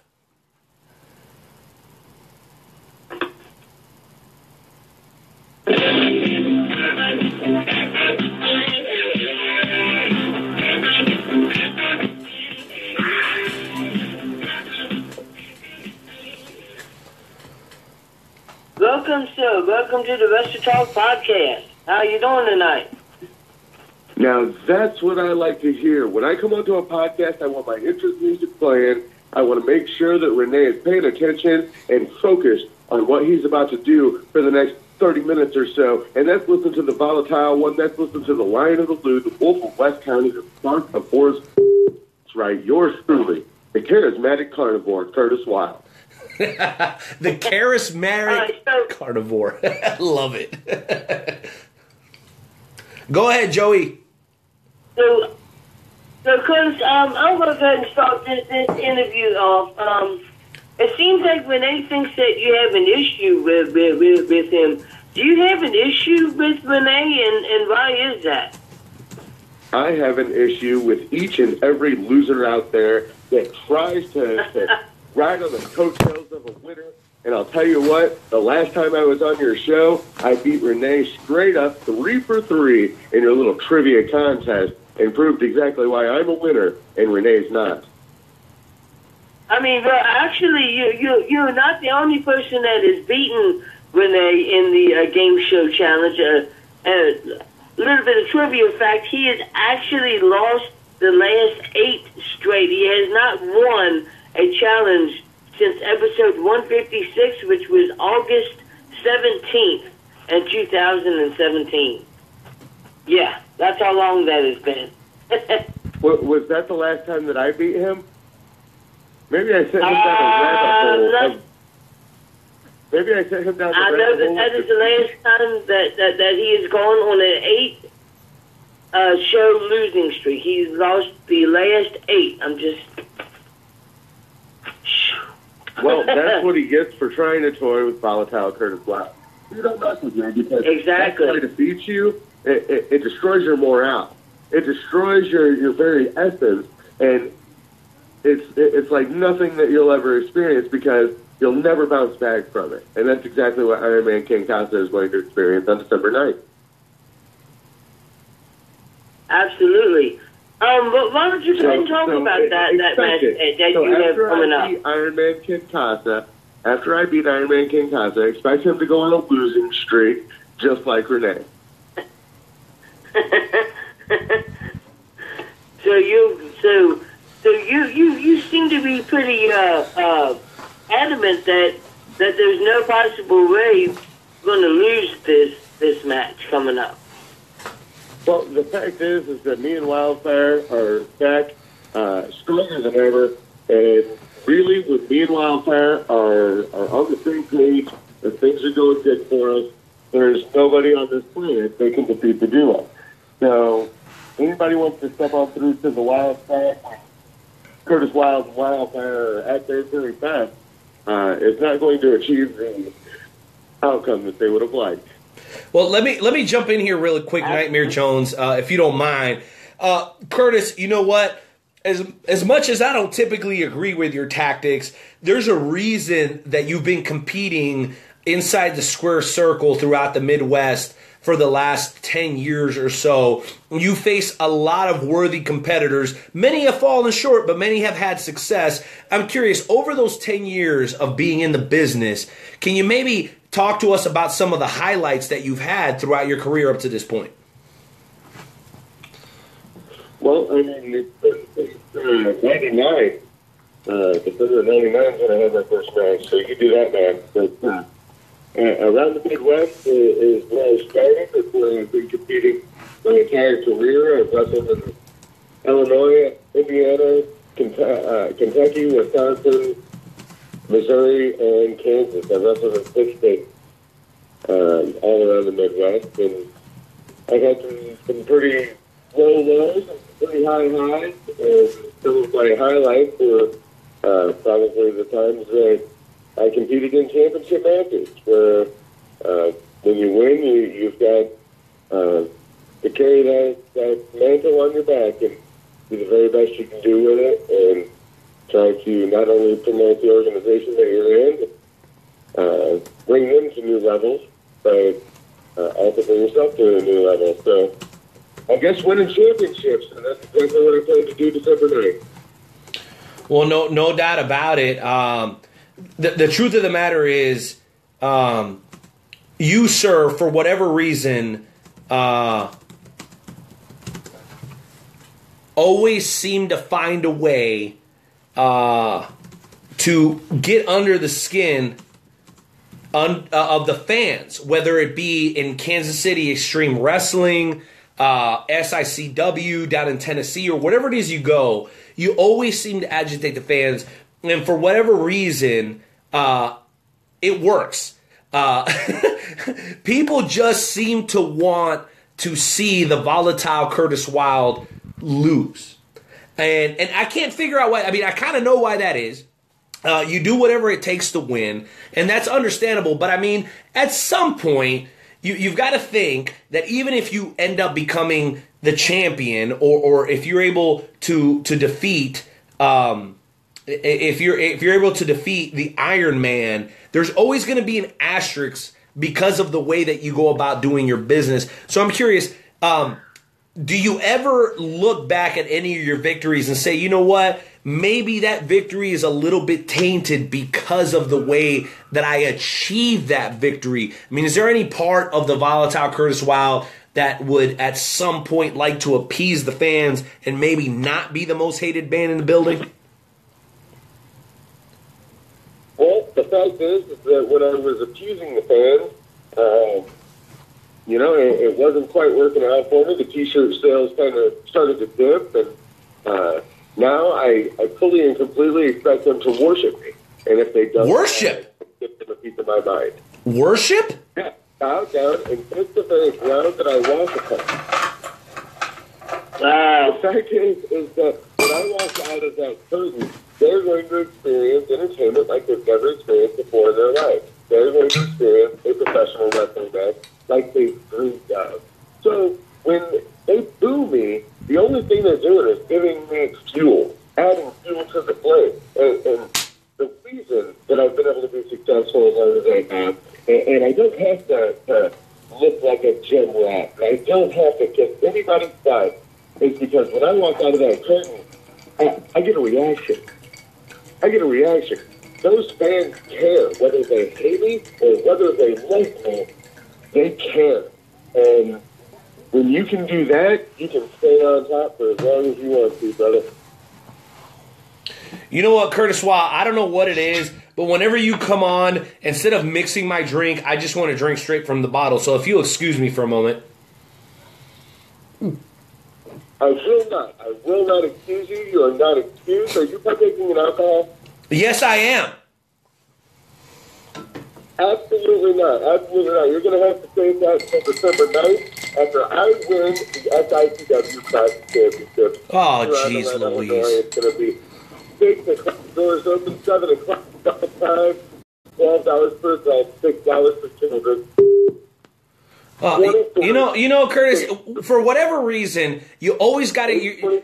Here's what I want to... I mean, with as many respectable people as there is at SICW, I'm talking about Sean Vincent, your Canadian hero. I'm talking about Herb Simmons. I'm talking about Larry. Why is it that the volatile Curtis Wydle always has to shine the spotlight on himself? That's what I need to know. Well, why is it that they're not shining the spotlight on me? Why don't you ask them that question, Rene? Well, I'd be more than happy to have Sean Vincent on the show. Be more than happy. Will wait your turn. If you ask Curtis why he has waited 3 years to give me my one-on-one shot at the SICW Classic Championship, and he will tell you, if knows if I ever win that championship, he will never get it off of me. I've beaten his heroes, I've beaten his legends, but I'm sick of Somebody's knocking on my window! Somebody's knocking on my window! Ah! Don't go. See, that's what alcohol does. You scared me! Gigi, don't scare me like that! Go. Okay, so I actually we have a fan that has a question for you. Were you willing to take a question from the fans, sir? Shoot. Oh, geez, Louis. You hear all that crying in the background? That sounds like all of Curtis Wydle's arguments. But hey, listen, we do have a fan on the line, so let's go ahead and get him on, Nightmare Jones. Absolutely. 312-451. You are live on the Wrestle Talk podcast. What question do you have for Curtis Wydle? Curtis, you may recognize the voice. You stepped in the ring with me. The best competition you ever had. Go back in history, brother. You recognize the voice. What is this, the Dark Phoenix? Or the Dark Scorpion? The Black Scorpion? Are you playing one of those gimmick games? No, wait a minute. I know who this is. You'll be Ric Flair. We know the end of this story. Wait a minute now. Curtis Wydle, you better show a little bit of respect. You're not talking to any bum off the street. You're talking about a man that's been in the business for well over 10 years. You're talking to the Wild Man Beast. So you better take it easy. Well, I'm surprised that he was able to pick up a phone and dial the number. Really? That guy's been hit in the head with so many chairs. I'm surprised that he can look at you straight. His eyes are crossed if you really look at him. He's been hit in the head with so many chairs. He's been wrapped in barbed wire and all that good stuff. See, that's the difference. A guy like that needs all those toys and bells and whistles. The only thing I need is me and Wildfire in a spotlight. You feel me? You mean you and your manager that consistently helps you cheat to win? Just saying. She's watching my back and protecting her investment. That's all she ever does. And if the referee doesn't see it, it's not cheating. Oh, jeez Louise. Well, Wild Man Beast, while we have you on the line, what message would you like to deliver the fans of SICW? They've all seen my debut at SICW. When I turned my back, I'm very unpredictable. When I beat up my former partner, Chief Kula. Now, you know what, Wild Man, you, sir, resorted to some pretty sneaky tactics yourself. Do you have anything to say for yourself? Well, actually, Chief has just signed his own death warrant. I'll be in Portland, Oregon, at the Milwaukee Oaks Lodge in Oregon with Revolution Pro. This is going to be one hell of a match. It's a Taipei death match, steel cage. Myself against Chief Kula. Wow. Well, thank you for calling in, Wild Man. Obviously, Curtis Wydle, they're coming out of the woodwork because I think everybody smells a little bit of BS on your breath. But I'm curious, you have an opponent in front of you on December 9th. You've got to have a message to deliver to that man, right? My message is that he can do whatever he wants to do. He can hit the gym, say his prayers, eat his vitamins.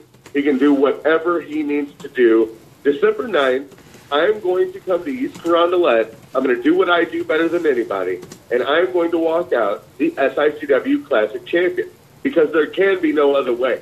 When you lock eyes with the Lion of Blue, the Wolf of West County, the Spark of Forest Park, you'll never be the same, Ken Casa. You're going to walk in an Iron Man and walk out an Iron Woman. And I'm going to walk out with your SICW Classic Championship and the hottest thing going today, Wildfire. SICW, December 9th. That is the only place to be. Well, no doubt about it. Nightmare Jones, before I have you jump in here, okay, and we are going to extra innings here, but it's totally worth it. Curtis, I wanted to go off the beaten path a little bit, and if you're not okay with it, I totally respect it. But, I mean, you heard before you come on, we had Big Daddy P with the snippets of truth, and we like to bring a little bit of realism into what we do here on the Wrestle Talk podcast, because behind Curtis Wydle, there is Curtis. And if you're not okay with it, I'll totally respect it, man, not a problem. But today, sir, in your day job, you happen to be out at a very, very highly covered and, I should say, interesting event going on in the great state of Missouri. I think you're very vocal, and you're actually quite an interesting individual when it comes to politics in particular. So I wanted to give you a platform, if you're okay with it, to kind of speak your piece a little bit about what's going on in America today, maybe what your thoughts are, and if you'd be interested on taking the opportunity to use this platform to spread your message, because it is a very powerful one. Well, I mean, it's a little strange to mix the two, so I'm just going to try to do it the best that I can and say that Donald Trump, the President of the United States, tried to come to my county today and tried to ride on my coattails, tried to get the spotlight off of me and onto him about this tax bill. And the fact is that everybody is paying attention to what they should be paying attention to, and they will not be distracted. And that's December 9th, SICW. And you can check it all out on SICW.org. You can check it out on CurtisWydle.com. And it's not just going to be the top of the card, because, see, we've got a jam-packed card. December is always the WrestleMania of SICW. And the fact is, December 9th is no different. At the top of the card, you've got the Iron Man King Casa, Volatile Curtis Wydle, for the SICW Classic Championship. But you also have none other than Flash Flanagan and Cowboy Mark Houston going one-on-one that night, and you'll never believe to come to that show. Santa Claus will be on the show December 9th. Wait. Santa Claus will be in East Carondelet, Illinois on December 9th? You heard me right. Dude, I'm going. I'm going. Right. Straight from the North Pole, Herb Simmons has spared no expense to make sure that the fans have an unbelievable night, December 9th. And it's going to be a great holiday season at the Wild Side, because I am going to be celebrating with that SICW Classic Championship. And, yeah, the president can try to distract and come to my county and try to get people to focus on him and get all eyes on him. But he's failed at everything he's ever attempted, including businesses and marriage, and he will not succeed at taking the focus off of Volatile Curtis Wydle. Wow. Well, ladies and gentlemen, you heard it here first. Nightmare Jones, I know you want to jump in real quick. Not even the president himself will stop the Volatile Curtis Wydle from getting his message to the masses. Nightmare Jones, why don't you jump in here before we get into the Wrestle Talk Podcast Game Show Challenge?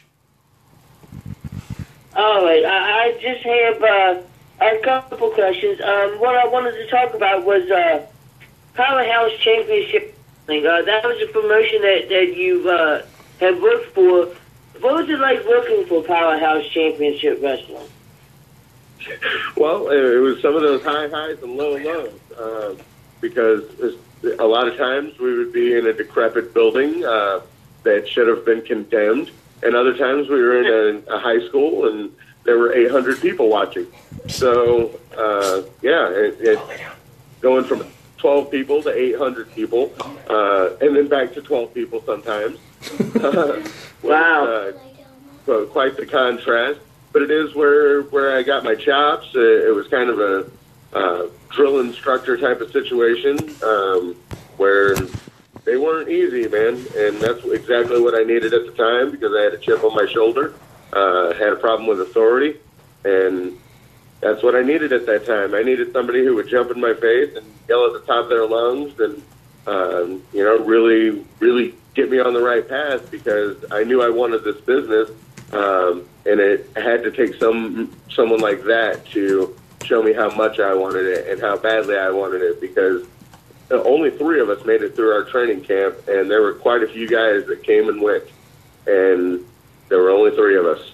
So If that tells you anything about that, but that's where I started, so I will never try to take that back or change history, but yeah, the first building that I wrestled in was an old decrepit building that should have been condemned, and it's probably still standing in Spring Valley, Illinois, still needing to be condemned. And some of the worst times in my wrestling career, because that bridge ended up getting burned along the way. So it's some of my worst memories and some of my best memories, because there were times that I was on shows with jam-packed car, King Kong Bundy and Jerry Staggs and Brian Knopf, the Nasty Boys and the Road Warriors, and you name it, Superfly Jimmy Snuka, George the Animal Steel, on down the line. We had some of the most, the Iron Sheik, so the most legendary of legends. But there were also times that we were dressing in the basement of a decrepit building that probably had mold issues. But it was the place that I won my first championship, getting back to what's going to happen on December 9th, and that was the Powerhouse Championship Wrestling Light Heavyweight Champion.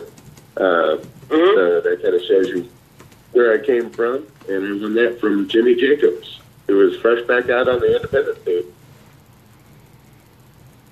Okay. All right, well, Mr. Curtis Wydle, we don't want to take any more of your time, so there is one other last thing that we need to do, and that is the game show challenge. You've done this game show challenge, and I believe last time that we did the game show challenge, you beat Rene. So the question is are you ready to do the game show challenge again? Because I think that Rene wants his redemption. Are you ready to go back into the ring with Rene in the Wrestle Talk Podcast Game Show Challenge? I think the question should be, is Rene ready to come back in the ring with the champion? The man who beat them the last time that we did this, Volatile Curtis Wydle. I'm ready. Curtis, I am ready, and I've been looking forward to this day so that I could exact my revenge on your candy ass. So let's do it right now. Rene, you want your revenge? You want your redemption? Come get it.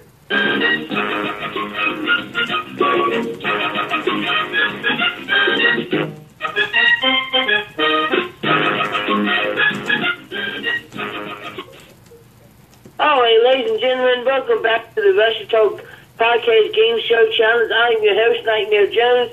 Tonight we have Curtis Wydle going up against the Night Owl, and what I like to call, this is called taking a walk on the wild side. All tonight's Wait, so wait a minute. I'm cutting you off. So wait again.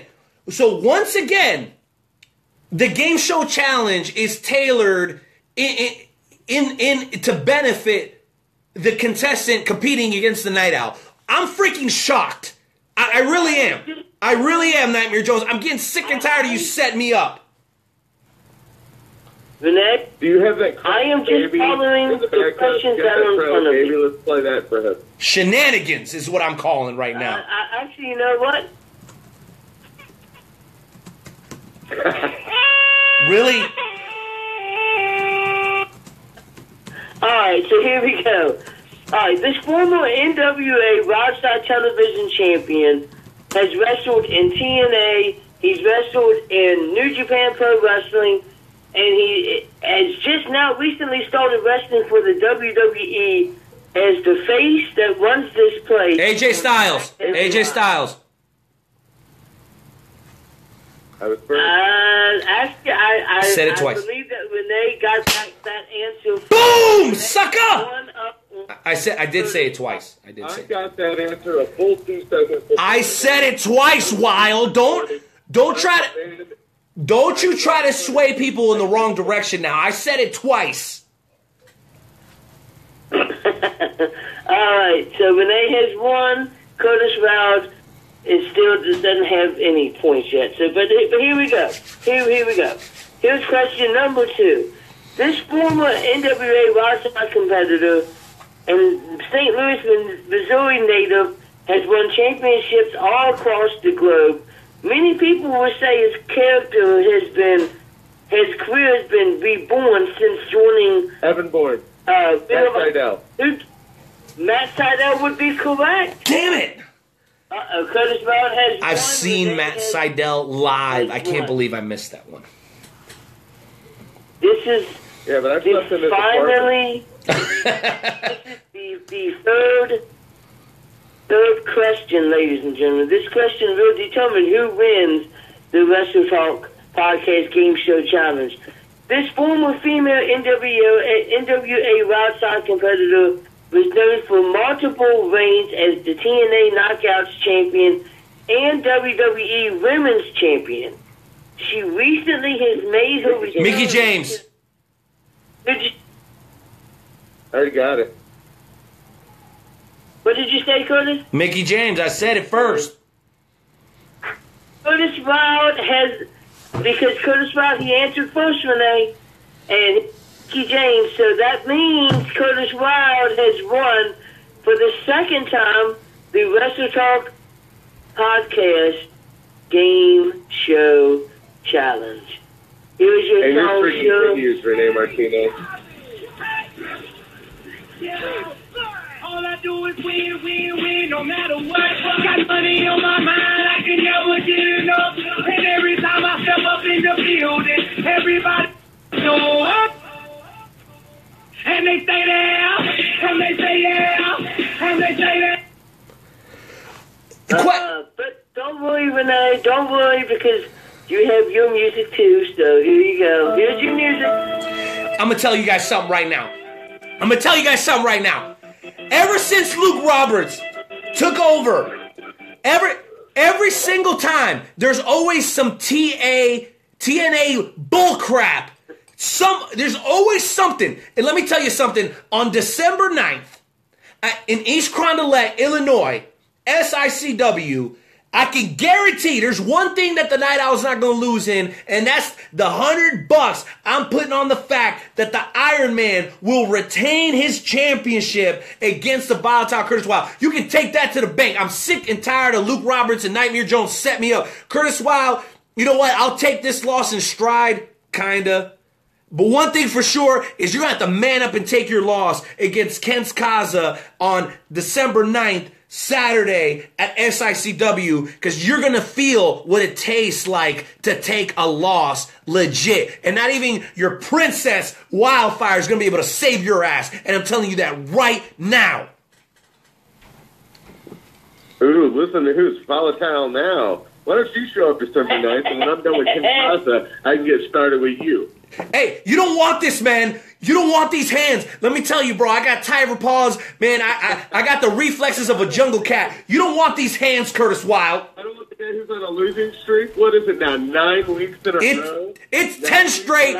It's 10 straight, and I've been screwed every single time. 10 straight weeks in a row. And I did that to you, Rene. I did that to you. You have to wake up every morning knowing that I did that to you. So every single time. Curtis Wydle. Because to be honest with you, the only thing that your mouth should be doing is kissing the ground upon which I walk.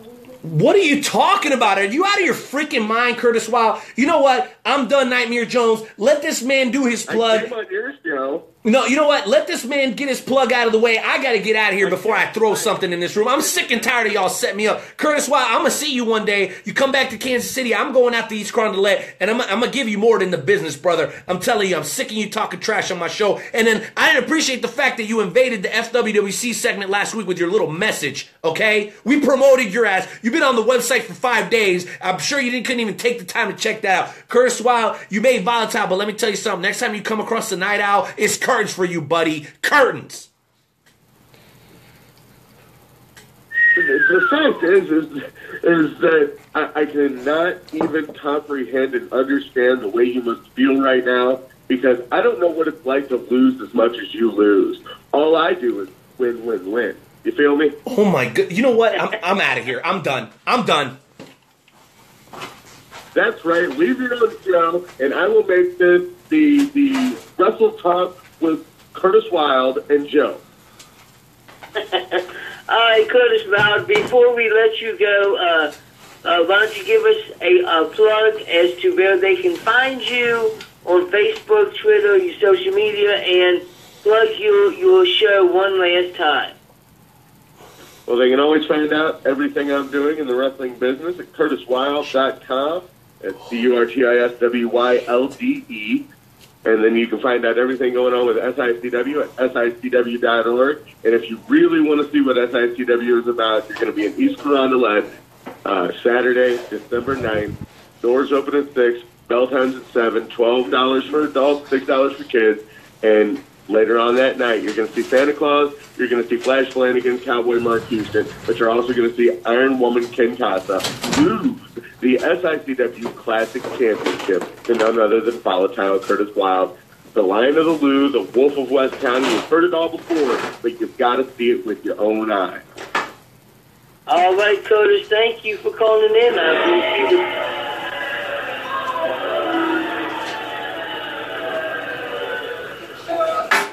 Oh, no, I want ZZ Top on my outro. ZZ Top. Get the hell out of here. You know why? You know why I like ZZ Top now? Why is that? Because the song is actually a documentary. Because every girl really is crazy about a sharp-dressed man. Oh, dear God. All right. Talk to you later, Curtis Wydle. Here you go.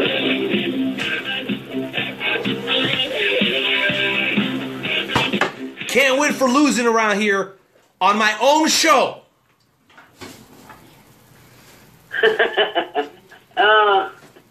Hey, you know what, Rene? Do not blame me because I just follow the questions that are written to me, that are sent to me. So every week I get the questions sent to me. So I just follow those questions. So I'm just doing... All right, Nightmare Jones. I know we got Nightmare Jones. I know we're way overdue on the show, but we got one last caller we got to get on. Much thanks to Curtis Wydle, SICW, Herb Simmons, Larry Manzik, everybody out there, man. Sean Vincent, everybody that does a fantastic job for well over a decade. SICW has been doing business out of the St. Louis/Southern Illinois area. Let's bring in our buddy Kyle for the last couple of moments of the show before we get out of here. Because really, we need to rebound from Curtis Wydle. That dude drives me nuts every time he comes on the show. And so let's go ahead and bring on Kyle checking in from the home of Mr. Kennedy. That's right, folks. Green Bay, Wisconsin. How's it going, everybody? I'm getting ready for House of Hardcore 36. Blizzard Brawl. Anybody hardcore fans out there? Woo! December 2nd at the Waukesha County Expo in Waukesha, Wisconsin at 1000 North Road, Waukesha, Wisconsin, bell time at 7 o'clock. With more information, www.hostofhardcore.net. Goodbye.